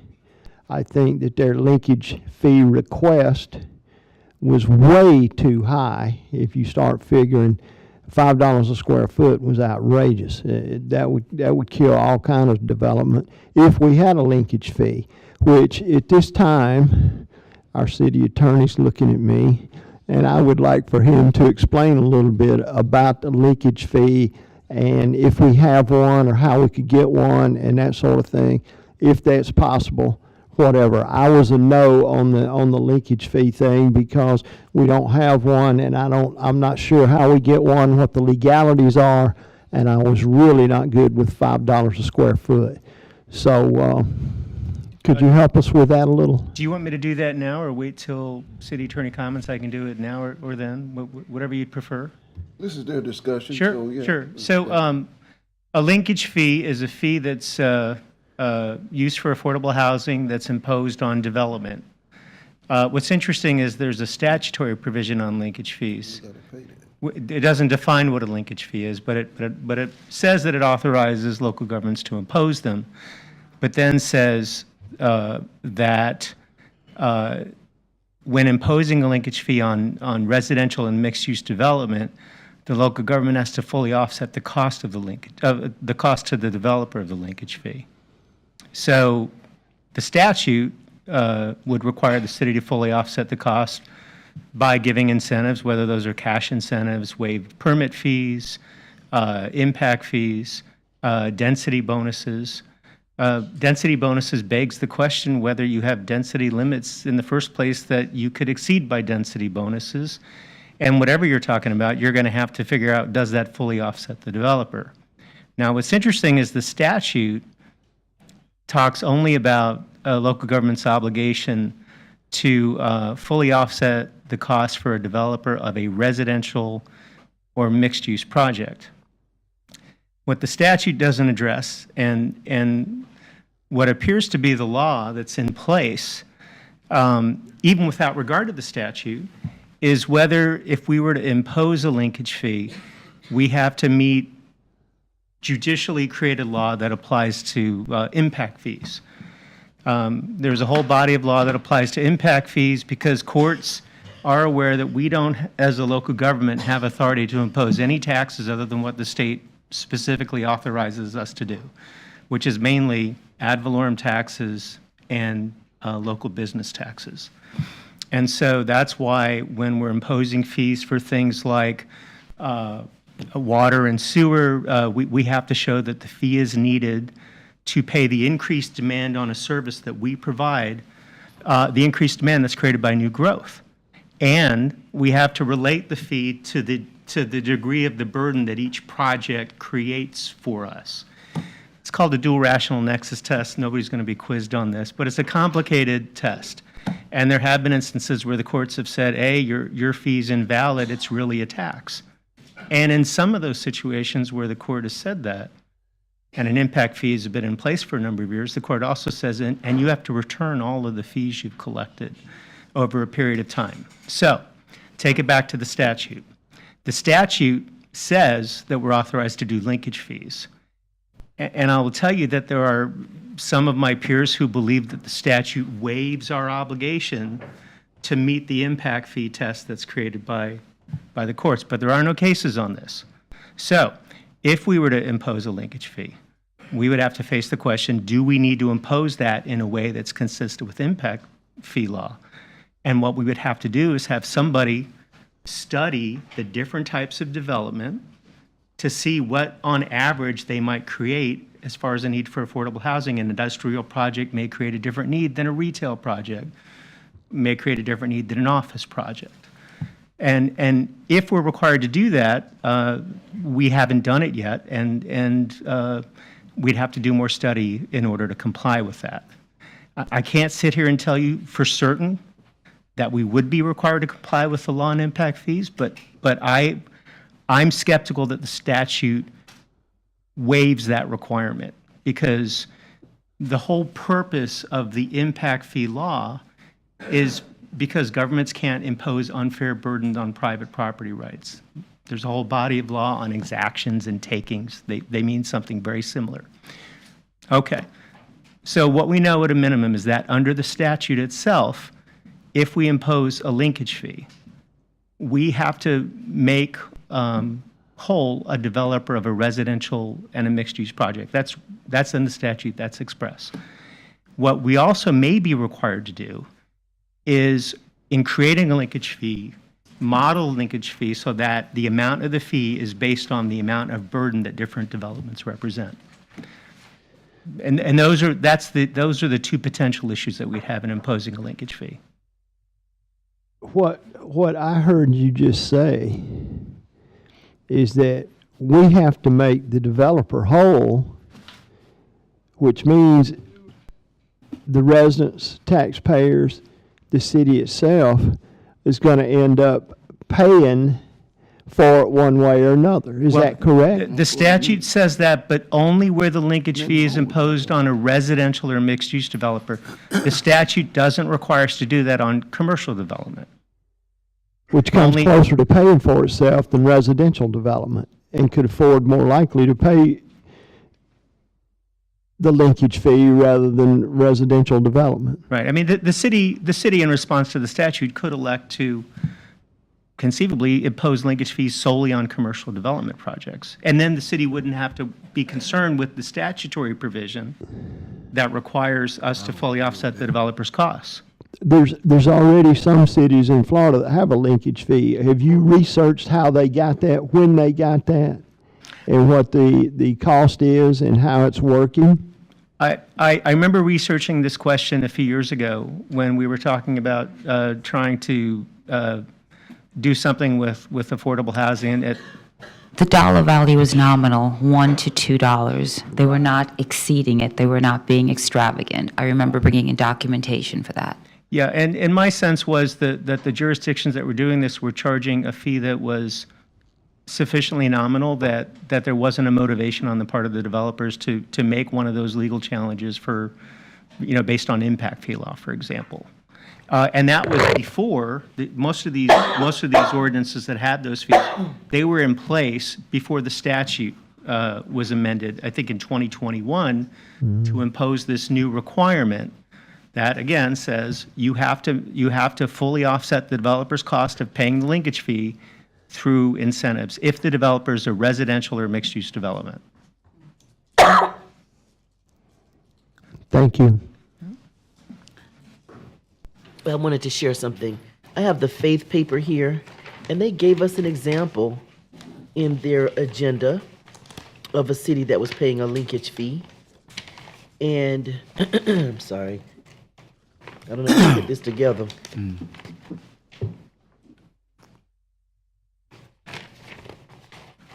But I know it was like $1.77. Here it is. It says, for example, Arlington County, Virginia has implemented $1.77 per square foot linkage fee on all new commercial development.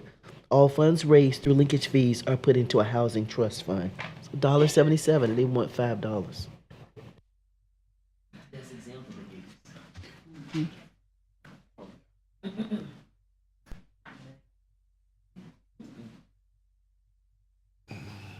Now, my understanding is that at the Affordable Housing Workshop, staff is going to talk about pros and cons of various approaches that can be used to encourage affordable housing. And no doubt this issue about linkage fees will come up again at the workshop. So a few years back, I spoke with them, and we discussed housing, and I had two suggestions. And it was just a casual suggestion I made in one of the meetings they have. And one of the suggestions was find out from all of your congregants who owns apartments, condos, or homes, and see if they're willing to charge less. See if they're willing to charge less rent to make it more affordable for people. That was one option. The other option was, that was an option, viable one. The other option was, why not have your congregants adopt an entire family? And one family, neighbor to neighbor, adopts another family, mentors them, helps them with schooling, education, housing, etc., and do it within your congregation. But those were some suggestions that I thought were quite doable from a community perspective. So that's number one. Number two, I just wanted to discuss what's going on at the Esplanade. So the Esplanade attends the DDA meetings. I just want to read you a couple of lists of events coming up. Yes, the 23rd, the Children's Business Fair. They're expecting 70-plus vendors and approximately 500 attendees. They've definitely increased since last year, and they started on Beach Street 2 years ago with just on Magnolia with just a couple of vendors. In 3 years, they've really expanded. Saturday, April 6th, for the Love of Shopping, they're estimating 50 vendors and approximately 500 attendees for that. That's on a Saturday. Thursday, April 11th, Junior Achievement, approximately 50 to 75 attendees. April 13th, a private wedding on the island. April 21st, Jeep Beach 5K with booths, activities throughout the property, approximately 1,000 attendees. Sunday, April 28th, CODB Community Festival, estimating attendees to be announced. Saturday, June 8th, private wedding. Saturday, June 15th, Juneteenth 5K. Lots of people there for that. June 26th to July 28th, 2024 Flags for Hero. My point being that they're going to be using the entire area, and it would be great if they could kind of get some more activities going on both the north and the south side, but it would be great if the walkway underneath could be addressed. And that came up as a topic of conversation, linking one side to the other side. So that might be a topic that comes up because we haven't gotten to that quite yet. But that might be a topic with this many people. And I was intrigued when you said last time, Mr. May, that we had 1,000 people. on average per day coming through there. Crossing the street on ISB would be interesting on both sides, just the amount of traffic potential hazards. There's that. Then, just again to give you an idea of what's going on downtown in general. So that's just City Island. Now they're planning into June already, right? So now at City Island, on Beach Street, this is events happening. At the Wine and Chocolate Walk that recently had, we had 638 attendees, 23 merchants, 3 for the first time, and it increased by over 20%. Beer and Bacon Festival, 438 attendees and 16 merchants. Then we had St. Patrick's Day, huge success. Then there's a Wine and Cheese Walk happening March 23rd. The Daytona Beach Arts Festival, I think it's their second or third year now, April 13th and 14th coming up. 150 artists downtown, all registered. They're having a chalk competition, mini mural competition, a main stage of music, and 2 additional live music venues. And they're also having a sunset concert.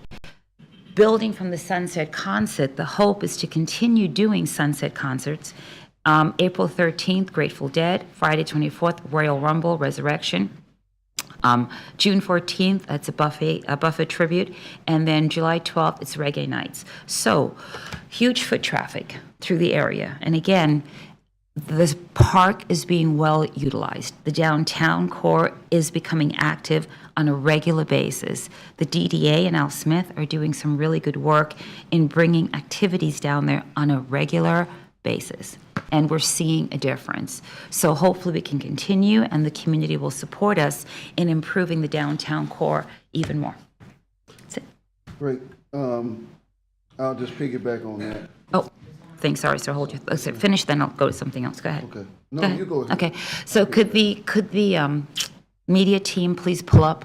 So I had the DDA, sorry, I had Mr. Thomas and Ms. Vacqua put together a presentation, and it talks about the beautification grants. So if you recall, the commission agreed to contribute money to Home Spring Hope, and then we also had some other cleanup projects. And I wanted to see, I think a resident said, what have you done with the money? And I thought about that, and sometimes we forget.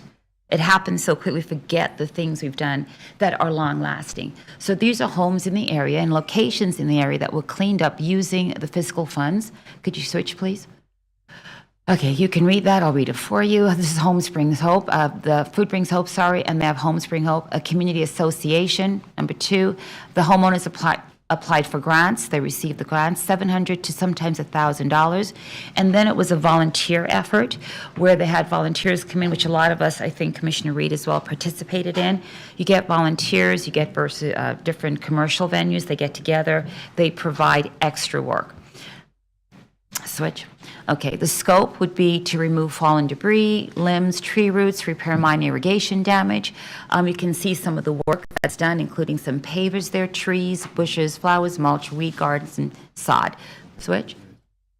Okay, couple of picks. Now remember, this is from the fiscal funds, and people said, what did you do with the money? My goal is always something enduring that will stay in the community over time. Before on the left, and you can see steady improvement. Next picture. This is what people got. It made a huge difference in the various areas. Next one, please. Okay. They utilized local traders, vendors, and support staff, all volunteer-based, and it really helped the visual impact of neighborhoods and increased the appearance. And it just, when you went down the street, it was nice to see it cleaned up, right? Switch. And again, something as simple as painting, a little flowers, some sod, some mulch. Switch. They completed 86 homes. The grant funding was $80,000. The total spent was $103,000. Now, the question was not just, it wasn't a factor of just the funding, it was the manpower, the person power that it would take to volunteer your time. So, and again, I see Commissioner Traeger, she also provided some funds for that. And so to see that 86 people benefited from it in the community, and hopefully it gave them a start to maintain it over time. And hopefully it made an impact on that particular block. So the money was well spent, right? Thank you so much. Is there one more? Are we good? Perfect. And these are some of the team members, and just total strangers, different organizations coming together. They would give you, literally, this is what I like. They would take a street, and we would work a street. If there were 10 houses on one street, if the homeowners agreed, we would do each one in turn. And again, another example. Switch. Just give me a couple more. Excellent. And then that should be good. All right. That's it. So again, a resident came up and said a few weeks back that, how is the money being used in an enduring way? And sometimes it's something permanent. I like permanent structures, but it's also experiences, and those will last a lifetime and hopefully make a difference in someone's life, as with some of the other activities we support. You were saying, Mr. Mayor. Well, I would say this as it relates to that. That also gives a sense of community to everyone on the block and in the neighborhood.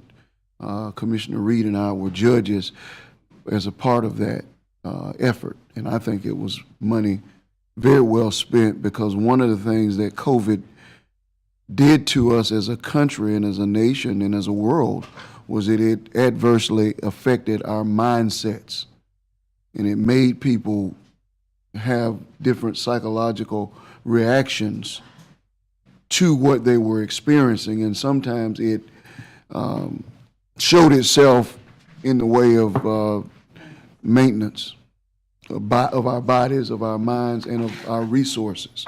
So I think that since it's bigger than just the 86 homes. Mm-hmm. It's the people who have to drive by those homes every day, and it's the message that it sends to your neighbor that I care. It's the message that it sent to everyone who volunteered, who was given the opportunity to go out and help folks clean their yards and to work together. So it was money, I think, well spent, well done.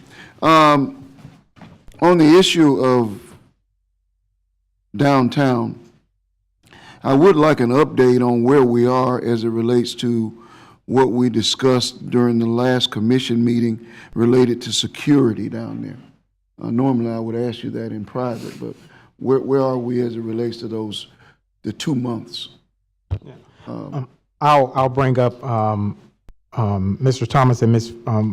Fuquay, but I met with the team earlier today. The actual security company. It was quite interesting that the security person that's coming worked for my cousin as Jacksonville Police Department, because he knew how to pronounce my name. But I think Ken and Phoebe have worked it out with the contract. Tony Jackson, who is the attorney, he's finalizing the documents, and they're going to start in April. They're going to start in April? Yes. Okay. And that's 2 months. How much is the cost? 25. 24. Under 25,000. It's under 25. And then we'll be coming back to you all to see if you all want to extend that for security, or if we want to go in a different route with, we're working on a couple of plans for law enforcement. That's our ultimate goal. So the meeting occurred, the DDA meeting occurred, correct me if I'm wrong, but I was at the meeting, I'm the representative from the commission there. So the plan is that there would be a person who is a security officer who would walk the corridor from Orange Avenue to ISB, and he would make a square to Palmetto and come back down. So it may seem like a small area, but we're starting in that particular space. So we will then check stats, get feedback from merchants, and then extend it. If we did additional walking routes, the cost would have gone up quite a bit. So we're starting off with one piece and then hoping to expand that area. Did I cover everything? Perfect. They will be in communication with law enforcement when they begin, but they themselves are not law enforcement. Yes. So it's the same concept as with the park. Okay. Question, if for instance, she wanted to use ARPA funds to make that 3 months, or is it 2 officers? What is it? Is anything missing that, yeah, tell me. Yeah. Ken Thomas, Redevelopment Director. Yes, you could use ARPA funds if you need to. But right now, we're going to dedicate the CRE funding. Okay, so you're good with the 2 months, or you good with the 2 months? You're good with where you are? Yeah. Okay. So, I mean, expanding it would be significantly more. Yeah. Right? So we're going to start with a small area, and we want to check to see if I'm understanding what the effect of that is. Because we don't know effect yet. We're making some assumptions. And so we want to check, okay, if we do have a presence there, what is the result? It doesn't necessarily prove causation, but is there a correlation between the two? Okay, very well. All right, thank you very much. Okay. Mayor's Fitness Challenge had another banner year, the single most effective year, I think, ever. We had over 20 people to lose over 10 pounds. Probably had another 10 people to lose 15 pounds, and we just had over 175 people registered and had the biggest turnout on an average daily average meeting that we've ever had by far. We do need a bigger gym space. And so I've been looking at Midtown to see how it can be expanded, just going around the building, looking at it. I don't know how we can make it bigger, but we need something that's bigger because we are literally out of space. We literally cannot take more people. And when I say to you all, there are very few things that we can do are really better in terms of the overall metrics that we want to achieve in our community. In terms, when you talk about the mental health, the physical health, and the benefits, that the sense of community that we experience as participants, I don't know of a better deal in Daytona Beach that we offer as a community. It costs the residents $20 per person to sign up. We gave out in benefits on probably $1,500 in cash to the winners. I can't tell you how many other gifts that we gave in terms of incentivizing and motivating folks to participate. So I don't think we have, there's not much that you can do better for this cost. So I'm trying to figure out ways that we can not necessarily extend this program. We do want to expand our capacity, but we want to go in other directions to have a positive impact on mental and physical health, because this one is at the top of the list. So I'm looking for other things to do. So as a Yes. fitness expert and a mental health person, holistic practitioner and a nutrition person, I don't know how many more ways I can say it. I'm wondering why we haven't done it twice a year yet. And I don't mean a full-on, but I mean a mini tune-up. We've tried it, during but the year. it's a challenge. It's a challenge. what is It's a the challenge? logistical challenge. It's a staffing challenge. It's me being frustrated. Me being frustrated as a basketball coach when we have to take the gym and we have to use that space, and it takes away other activities. So this is where you need enhanced facilities. Because I told Ms. Goodman this year, and she didn't like this too much. I'm like, next year we're interfering with basketball season, which is the biggest sporting event that we have in the community for the kids. So we end up displacing them, and I don't like displacing the children. So it's a challenge. So I don't know that, and it's a challenge to the staff, because it is a tremendous undertaking on their part. Technology people are at every meeting, promoting the project and recording it, helping with the sound, the music, the entertainment, because all of that inspires for a great experience. The music is essential to the presenters and to what they do. So, and believe me, the participants ask all the time for us to do it twice a year. But my motivation to them is, no, you got to carry yourself some. We don't want to, next year we'll be saying 52 weeks a year. And so, because we've had folks who won one year and they came back years later and they've won, meaning they were the biggest loser. But I like it from the sense that it does ignite people at the start of the year. It gets them, started for the year with a physical fitness, mental approach to having a great year. You've had individuals join walking groups. So I Yes. believe it builds relationships for different citizens who have created walking groups walking over the bridge. And then they Now, keep going. They keep going. And that's really the objective, is to make it, sort of have an impact outside of itself. I have a question, having participated in this since its inauguration. But do we, and I don't believe that we do, but do we make sure that they're Daytona Beach citizens? Is that a requirement? No, it's not a requirement. And that might help with our attendance and space. Because When you- they when come you- to our city because it's so good. But when you look at it, there are a few people, but we have some people who are snowbirds, who live in, who has residence here. I have the one lady who won. And that's fine. I'm talking about people but that live in Port I'm Orange. just giving an example. The one lady who won comes from Michigan every year. The marathoner. She comes home for that reason. She comes to Daytona to be a part of it. This is one of the reasons that she returns here.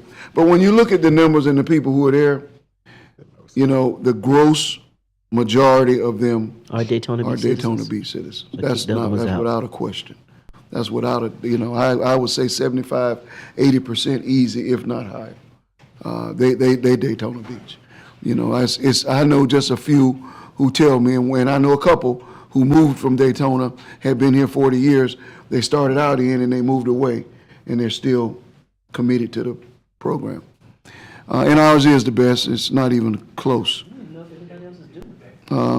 They have them. We knock them out in the box.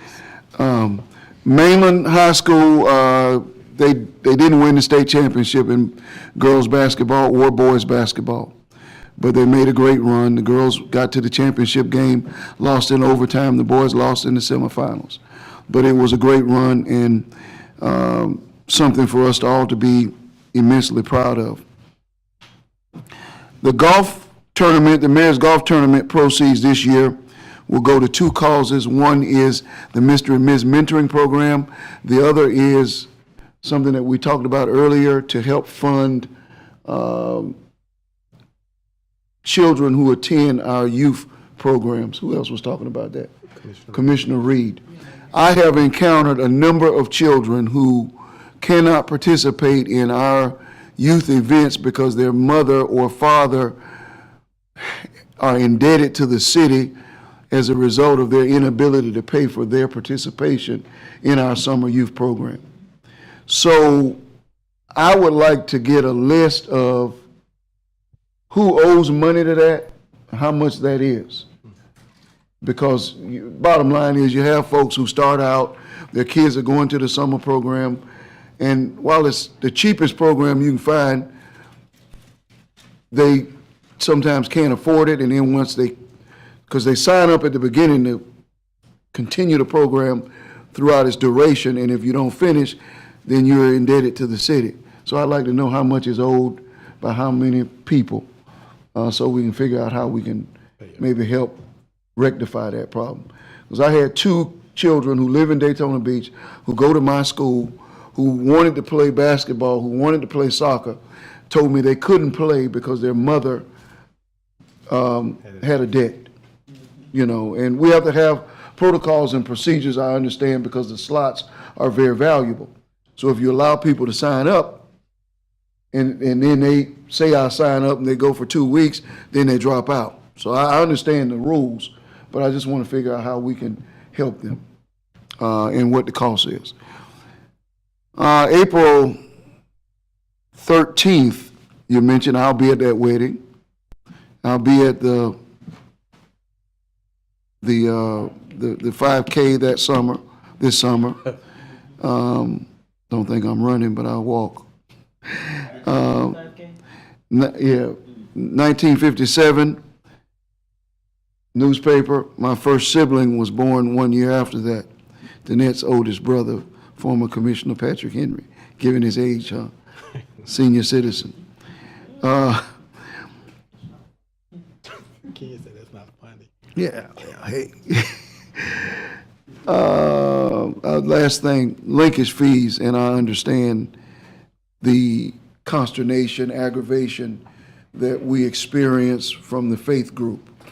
Of course, they don't bother me too much because I'm just used to them, but I understand how you all feel, and I certainly concur with everything that you said as it relates to other municipalities and communities being on board with this issue of affordable housing. And I think that they should hold them accountable.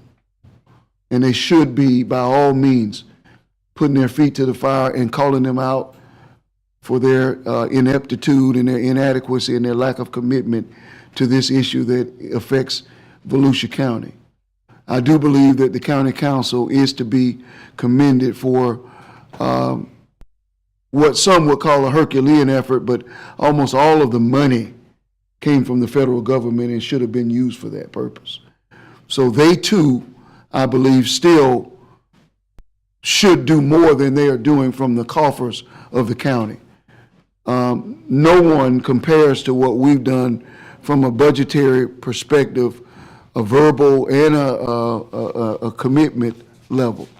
I am and have been and remain committed to a linkage fee. I believe in it, and I believe that it's something that we need to have a vote on in the near future. I would like to see one by June, the end of June or the 1st of July, that we have something before us that we vote on, decide what we want to do. I don't want to hear any more about whether it's legal or illegal. It's legal to do it. Now, maybe we might possibly be sued, but I mean, it's possible to be sued about almost anything. Now, whether we believe in it or we don't, whether it's $5, $1.50, or $1.25, I don't care what it is. I know I'm going to vote on something to support it. Part of the reason is this. We talked earlier, Commissioner Paris, about essentially what it is to be rent burdened. And if a person makes $48,000 and they're paying $1,500 on rent, that's rent burden, really. It's right at the edge, and then if they got anything else that they got to pay out of the house, it's rent burden. If you got to pay taxes, or if you have to pay any insurance on the parcel, you've gone over the edge. And that's for people who are, what she described are people who are professionals. We're not describing the people who we attracted to come and work at the new Walmart, who will make $38,000 to $40,000, which is not $48,000, it's not $56,000, and that's the gross majority of people in Daytona Beach. So I don't ever want us as a community to get it twisted about where we are and what our residents are experiencing. They are experiencing immense financial pressure and burdens to be able to afford to live in our community. That is a dead fact reality. And the fact that, as Commissioner Henry mentioned, the escalating cost of insurance, car insurance, property insurance, health insurance, life insurance, everything is going up. So so that the idea that we are saying to ourselves and to our community that we want to have a linkage fee is not unreasonable, because we have, and I don't believe that it should be curtailed solely to people who are commercial, because it should be, I think it should go to both. Commercial and residential should have to pay some fee, because at the end of the day, it is true that we have to make them whole. But there are ways to make them whole. If you give them greater density, then you enable them to be able to expend, and then it will cost us, the community, less. But there are ways for us to be less burdened as a community, because we shouldn't fall in love with the fact that we've built 12 to 15,000 new units on LPGA, and that all of that money is coming to our community, which is something in this cycle, is something that we're going to have to challenge ourselves. In the meeting that I'll have with the manager next week, which will be quite exhaustive, we're going to have a conversation about how much more money have we taken in as a community over the last 6, 7, 8 years, and exactly what is it that we're doing with that money. And how much more money well, I know things are cost. I understand that. I know that I'm one of the ones who asked for more money for roads, more money for sidewalks. I know that we asked for new things. All of us have asked for things. I know that our staffing has increased greatly, but we still have to look at all of that, and we have to look at what's the biggest priority. This has to be among the biggest of all the priorities that we have, not necessarily linkage fees, but I believe linkage fees has to be a part of it, because it empowers us with the capacity to say that if you've got teachers, you want to help them have home ownership, You got folks working at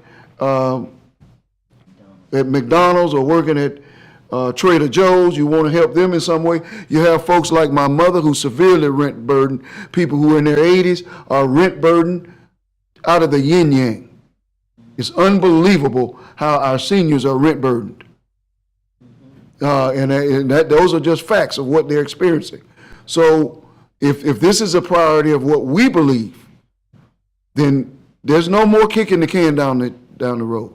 This can needs to come before us, and we need to be prepared in the very near future to be making some hearty, hefty decisions about what we believe is important. Yes, ma'am. I meant to ask this question, but I really wanted that affordable housing meeting to happen this evening. But could we have an update, if you wish to, I suppose, if we agree to have one, from Housing Authority? I'd like to know where they fit into all of this. What are they doing with regard to being our affordable housing vehicle, which we created in the 1932? They were our vehicle. I'd like to know how have they increased their stock and what avenues do they have, because they are like a city. They have access to funding that we don't have. Well, so I'm wondering what they're doing. I think partnering is a better word, but they are very much so. They are partnering with us and will be part of the presentation discussion point of what they are doing in the community and what they're going after in regards to additional funding for affordable housing. So they've been part of the whole discussion with our group as well. And the last thing I'll say on this issue is that while other people have their responsibilities and their commitment, my commitment is to the people in Daytona Beach and the people who live here, whatever their experiences are. Now, I'm not trying to attract more homeless people. I'm not trying to attract more people who are rent burdened. We have our own. But what I am trying to do is to create an environment where those people can live and experience the American dream and have the capacity to pursue their dreams right here in Daytona Beach. And so that's where I am on that. I'm looking forward to the workshop, and I'm looking forward to us coming back and making some strong decisions in the near future. And that concludes my remarks for this evening. Mr. Manager? Yes, thank you, Mr. Mayor. I have a couple of things that wanted to bring up. The Bike Week and Biketoberfest application submittal workshop, training workshop will be March 27th, 11 a.m. to 1 p.m. in the conference room 149 for vendors that they will be able to participate. And our goal is literally that if you're doing the same thing, you don't have to keep coming in. It's going to be all electronic. I'm going back and forth with some of our staff members who want it. There are some people that I know will not be able to do it on the computer themselves, so we'll set up times for them. But hopefully, with the new master plan that Mr. Gross and our team have been working on, we'll be bringing a report back to you all and for the training. So anybody that knows a vendor, a property owner that participates, this is a good time to come to that training. And all of them have received an invite, and I think it will be good. The Accelerate Business Summit that we had, the second portion of that is going to be coming up. It's the Pitch Your Idea. Individuals that participate in the program have the option to pitch their idea to our sharks that will be offering them funds, office space, help with legal insurance for those individuals to start a business or to scale up their business. That's going to happen April the 26th. Also with the launch of a business development program for people who want to start business is going to take place. And you'll get more information of that coming in. Also, I received a letter which I will provide to all of you from the coach of the Bethune-Cookman University volleyball team. They have been extended an opportunity, they're a very good program, to participate in a tournament in Costa Rica against other international and national universities for 7 days. They're going to be asking if you all would be willing to contribute. The university has contributed a large amount of money to the program, and they're asking for different commissioners if they would be willing to contribute money towards the young ladies being able to travel and not having to spend any of their money to go. And so I'll send a letter out to you all, but if there's an option for anyone to want to do donations, you're more than welcome. I think there are about $40,000 remaining on their thing. They've collected almost 60-some thousand for the trip. They want these young ladies to have everything paid for. And the coach sent the letter to me saying that if there's support from the commissioners, she's listening to the mainland support. So she has the thing, but I think it's great. I've actually gone to a couple of their games. The young ladies are pretty good, and for them to be invited to this, she doesn't want them to miss this opportunity. Okay. So. All right, thank you. Do you want to hear anything now? Oh, yes, if you want to offer some money now, I will write it down and we'll put it on the agenda to be. I'll do 5. You're going to do? 5,000. Okay. Mayor ain't doing all that. You need 4. I'm not doing all that. I can tell you all that. Well, you can't do that. So just tell me if you want to do anything.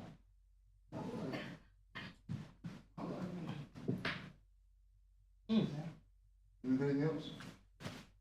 Okay. When is it? They go this summer. Oh, okay, we have. Yeah, but I'll send a letter to you all, and if you want to contribute, tell me. I don't know exactly when they have to have all of the money for it, but as the coach said, she's going to make sure that these young ladies go. So yeah, she's going to make that. All right. Anything else? Yes, sir. Have a good night, everybody. All right. Mayor, I would really like to see this made through all these churches. Churches match us in a trust fund. I mean, I think their heart is in the right place. And they tell me how many members they have. I don't see why they can't come up with money as well. I guarantee you that Our Lady of Lords will contribute to it. That's just what they're gonna do. Right. They're gonna put their money behind what they say. And when you said that, and you know, when you said that, I thought this, and I don't have any problem with, where was the last meeting at, you all? Where was the meeting? Where is that, what's it? In Daytona? Port Orange? Okay, I was thinking this, it was about, usually they get 700, sometimes they get 1,000 people. I was like, well, maybe they could have met by Zoom. And everyone sent their gas money in for affordable trust, towards the trust. And I mean, I'm just saying, and I would tell them, because they know that I usually agree with what they're going for. Because I know that what they're going for most of the time, I'm in agreement with it. But I'm not afraid of anyone. I've been up here long enough, I'm with you all. I'm not afraid for anyone, anything. You know, I'm doing the best I can. And when my time is up, it's just up. And I will go to bed and go to sleep and go to my grave knowing that I did the best that I could do. And that's it. So I'm not afraid to say that to them. Maybe stop having those meetings, and each time you have one, everybody send $10 or $20 towards the trust fund. I mean, I know it doesn't seem like it goes far, but they meet 3-4 times a year. We'll get to 10,000-20,000 before you know it. And how much was the certified letter? I think I looked at that. What was that, $6, $7 a piece? Yeah. Save that $7. Yeah, save that. Put that towards the trust fund. I mean, this stuff doesn't make sense. Plus, it kind of aggravates me a little bit because I do have that meeting with them. Mm-hmm. I mean, I think there was 7 or 8 of them. Why do I have to go in front of everybody and be called out? Yes, no, yes, no. I mean, it just doesn't make sense. Well, part of grassroots organizations is the capacity for us to come together and be together, be in one room and to fire ourselves up. I understand the rationale behind it, but I understand if they're going to put some money in that trust fund as well, I'll be happy to go there.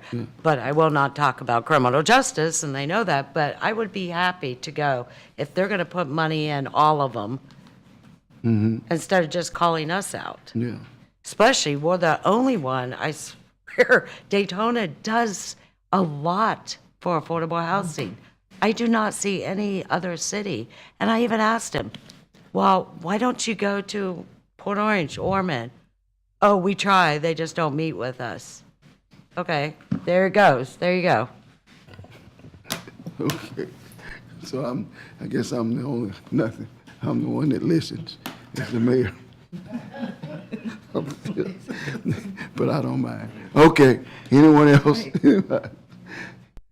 All right. You are the only mayor. I know. All right, anyone else? Okay, we'll hear from the residents of Daytona Beach.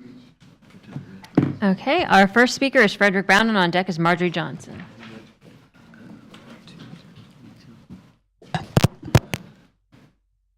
Well, one thing, if I get in a fight, Commissioner Cantu, I want you on my side.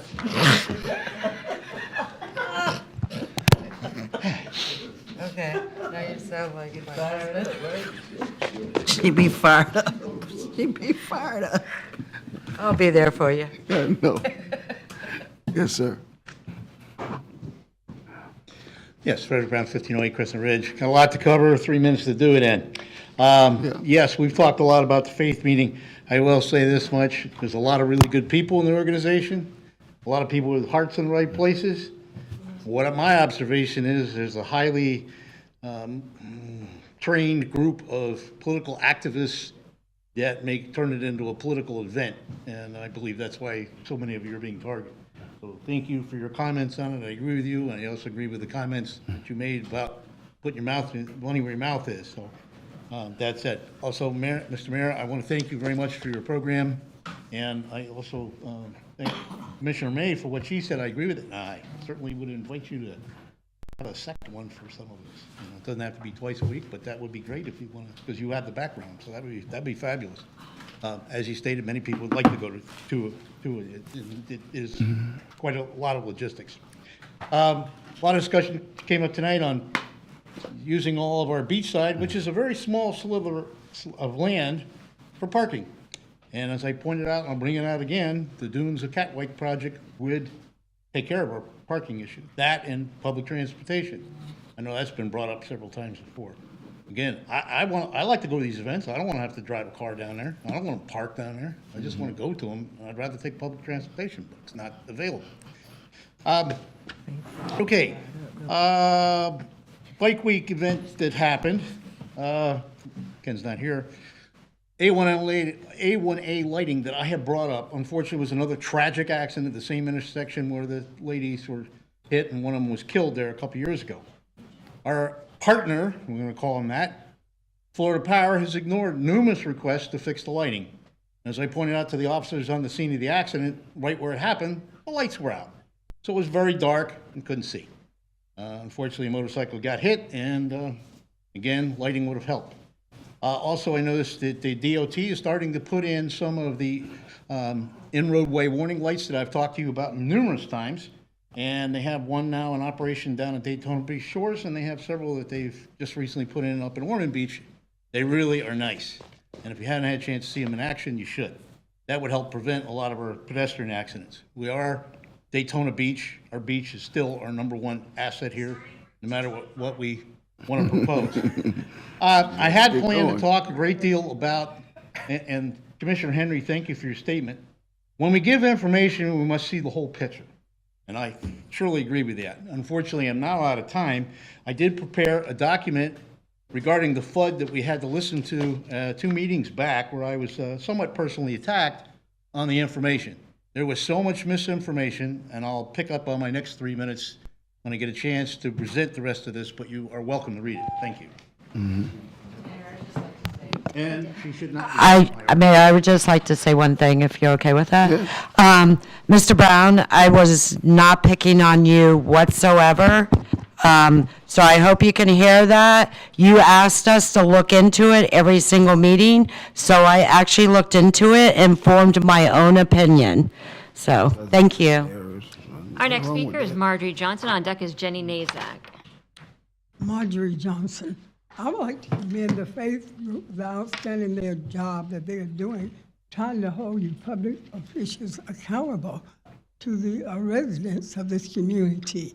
And I attended the meeting, and I was escorted up front to sit with Ken Strickland. I got there a little late, but I enjoyed the meeting. We do need a little accountability because I don't see that.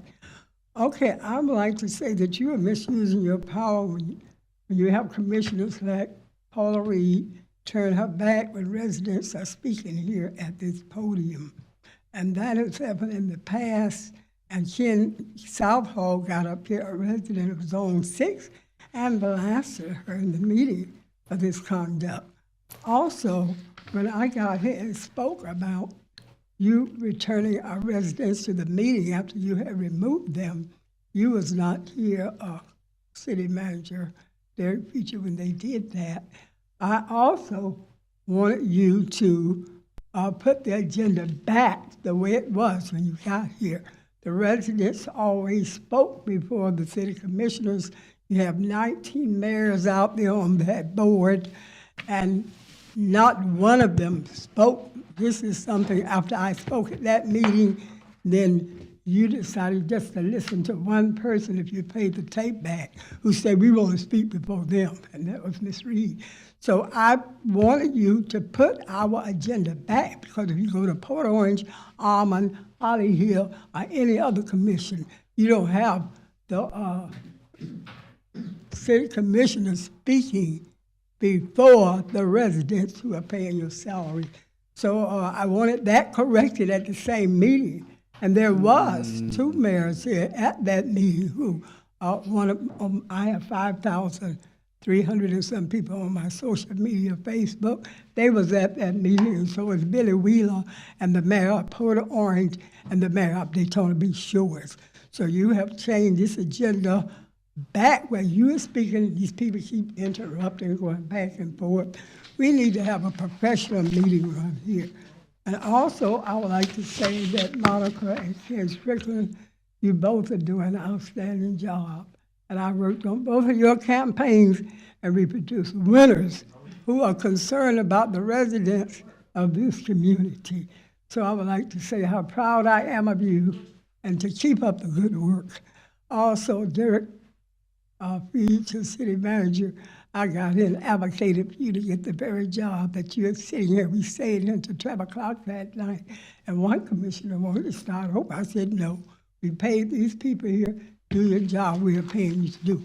So I'm gonna ask all of you to respect our residents and make sure you follow directions. Our next speaker is Jenny Nazak, and on deck is John Nicholson.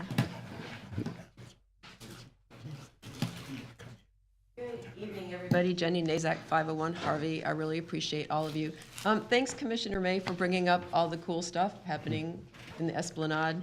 I love our Beach Street area and how it's getting more lively. I love the Midtown Center, Cherry Center, all the beautiful things happening with all the kids' activities. And I love the Mayor's Fitness Challenge, even though I've never gotten to participate. I will. One of these days, I'll get in there. It doesn't always fit my schedule, but I love it. I love how family-oriented we are, and I really think we are working hard on affordable housing.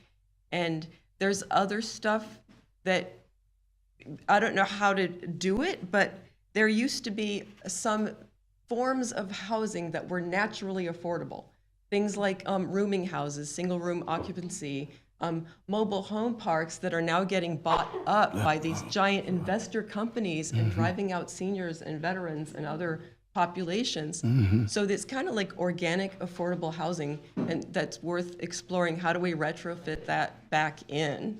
And one challenge that those things have is that sometimes people judge, like once we reach a certain level of prosperity, we might judge those forms of housing as, oh, that's like low life, that's that. Oh, I'm glad that that place burned down. I'm like, no, every level of society needs housing. And like some of us, I mean, I'm an activist, an artist. I like voluntarily dropped out of the middle class. I had a choice, but not everybody has a choice. There's people who make $12,000 a year, people who make $16,000 a year and live here. I had a choice in the matter, but a lot of people don't have a choice. We get very creative. By the way, one of the ways, and this can help anybody, one of the ways to help people be less rent burdened is to help make it easier to live without a car. Now, Daytona Beach used to be more condensed, so it was very feasible to live without a car. And now it's gotten a little trickier. So I'm really happy to hear about like sidewalks getting added. Commissioner Cantu was saying like soon after a sidewalk got added near you, like already people were using it to get to the store without having to have a car. And so there's lots of little things add up. And I'm always going to be here as part of my like self-employed, self-appointed volunteer position as your environmental coordinator. I guess the good news is it's not a job, but the bad news is you can't fire me if you get sick of me because I'm not. But I'm like here. I'm like duration station. I'm always testing stuff out, always doing stuff, and so always here for you. Thank you all. Have a great evening. Thank you. Our next speaker is John Nicholson, and on deck is Stephen Miller.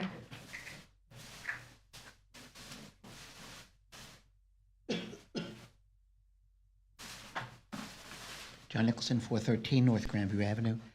Going back to landscaping that I was speaking about, a code, we have it, but what happens is people come in, the code says you must have 45 plants of this size, you must have 3 plants of this size, and you must have 1 tree for every 50 feet. And we end up putting all this stuff in there, and within a year, with all the mulch, it looks really pretty when it starts out, but then it doesn't, all right? We've redone A1A 5 times, all right, since it went in. Anderson, who has that large lot on A1A, has redone his 7 times, all right? There's a turnover. Whatever's going to go in this is going to have a turnover. So I'm asking you, like Jenny keeps saying, put in natural plants. So I'm asking you to think about the long term, what it's going to look like in a couple of years. All right? Because trust me, that land on A1A has been sitting there for 38 years when they put in the Marriott. So it's not a quick turnover. So there's a reason for it. Secondly, we have more than one school in the city of Daytona Beach. We have more than 3 schools, and you only talk about 3 schools. There's only 1 high school in the city of Daytona Beach. It's only Mainland. We only have 1 junior high or middle school. That's Campbell. We don't have any others. We only have 1 elementary school, Torrey T. Small. So we have 3 schools in the city of Daytona Beach. That's not true? No. I'm making a point. There are 11 schools, and you never mention that we have another high school. Seabreeze here has been around for a long time, all right? We have another junior high, Hinson, all right? It's never come up. We have 6 elementary schools. 5 of them never come up. So I'm asking you to remember, because in previous commissions, they never got interested in education. It's not a bailiwick. That's a school board. We don't want to have anything to do with it. It's imperative for a community to have a good school system. So I'm asking you to broaden your help to all the other schools. Lastly, the 600 acres. Many communities, I came from one, they turned an old racetrack into tropical park. Has all kinds of things. So this that's coming, I know we didn't discuss it as a community. You all probably discussed it at a meeting. It was never discussed with the public. That's why the community doesn't understand. It's a great project. It's a great idea. The community will benefit because we can use it when it's not being rented out. So it's something that I'm asking you to really look into, because if that community can build it and it's full, they didn't have hotels. They didn't have name recognition. He's okay. He's okay. We've got all of those. We have name recognition. All right. We have location. Your time Thank is you, up. sir. Okay. Go ahead. Our next speaker is Stephen Miller, and on deck is Ann Rube. You ready to cover him up, boy? My name is Steve Miller, 383 Walnut Street, beautiful Daytona Beach, Florida. Point number 1, I would love to invite the commissioners. I know Derek Fiacher has been on MLK, but I'm telling you, MLK is one outstanding area of our community. It looks beautiful. I'm saying we got a lot of individuals who have invested in the area, and it really looks great. So if you get a chance, please just ride down, not McClellan, but MLK. It looks fantastic. North Street, the lights. I got a chance to walk the other night, Mayor, even though I haven't joined your fitness challenge, but I walked North Street and the lights, I was just impressed with the lights that we have there. And I want to thank you, Ken Strickland, for the lights there. It looks great. And as I was walking that park, I thought about a commissioner, Freddie Moore.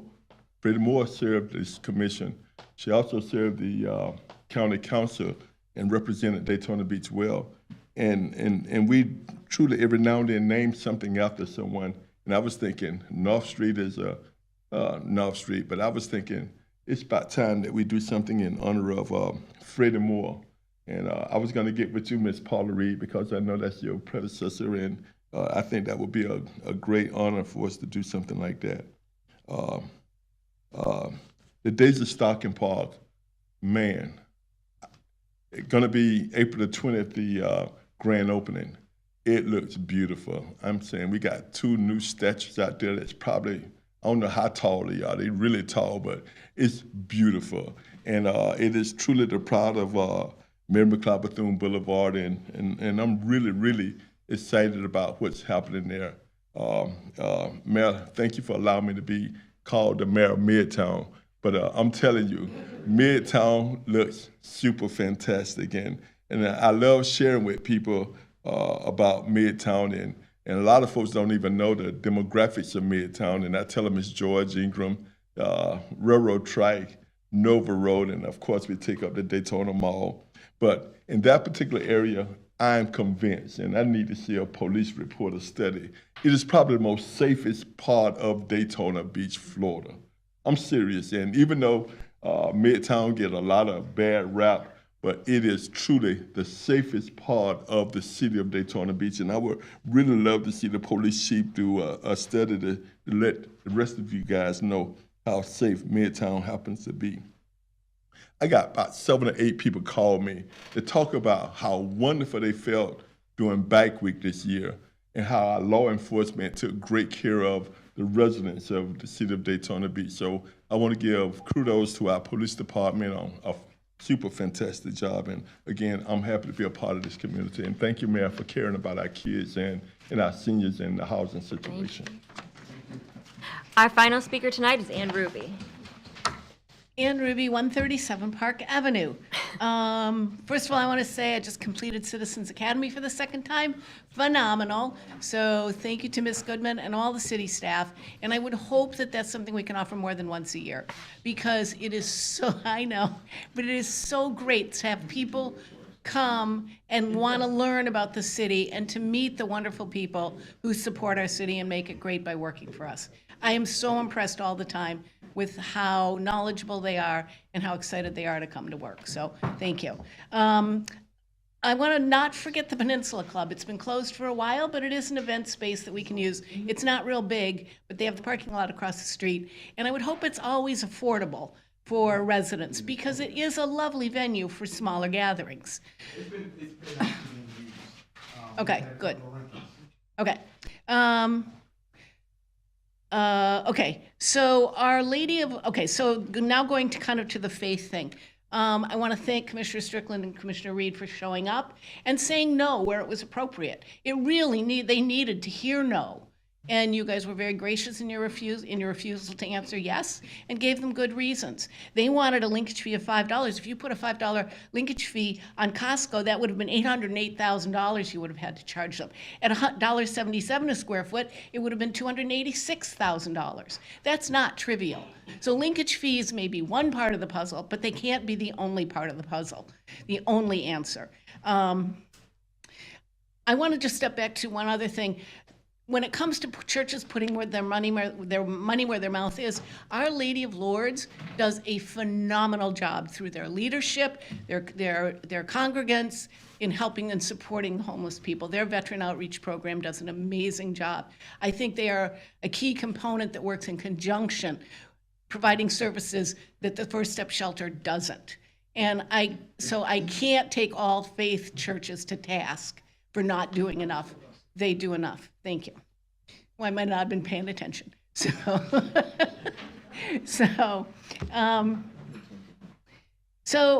I think the first thing we have to realize is that if you make $47,000 a year, the rent you're going to need to pay is $1,175. $66,000, $1,650.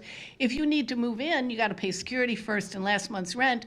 That's $35,000 to $55,000. So saving up to move into some place or to move to a different place is huge. I think we have to accept that the people who make our service economy function can't afford to live here, and we need to make that possible. It can be done without linkage fees.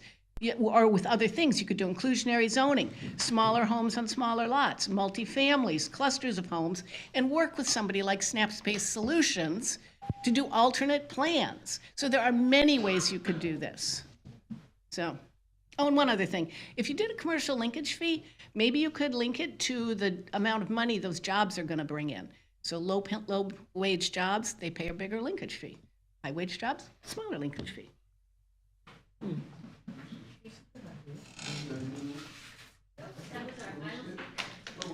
I'm gonna say one more thing.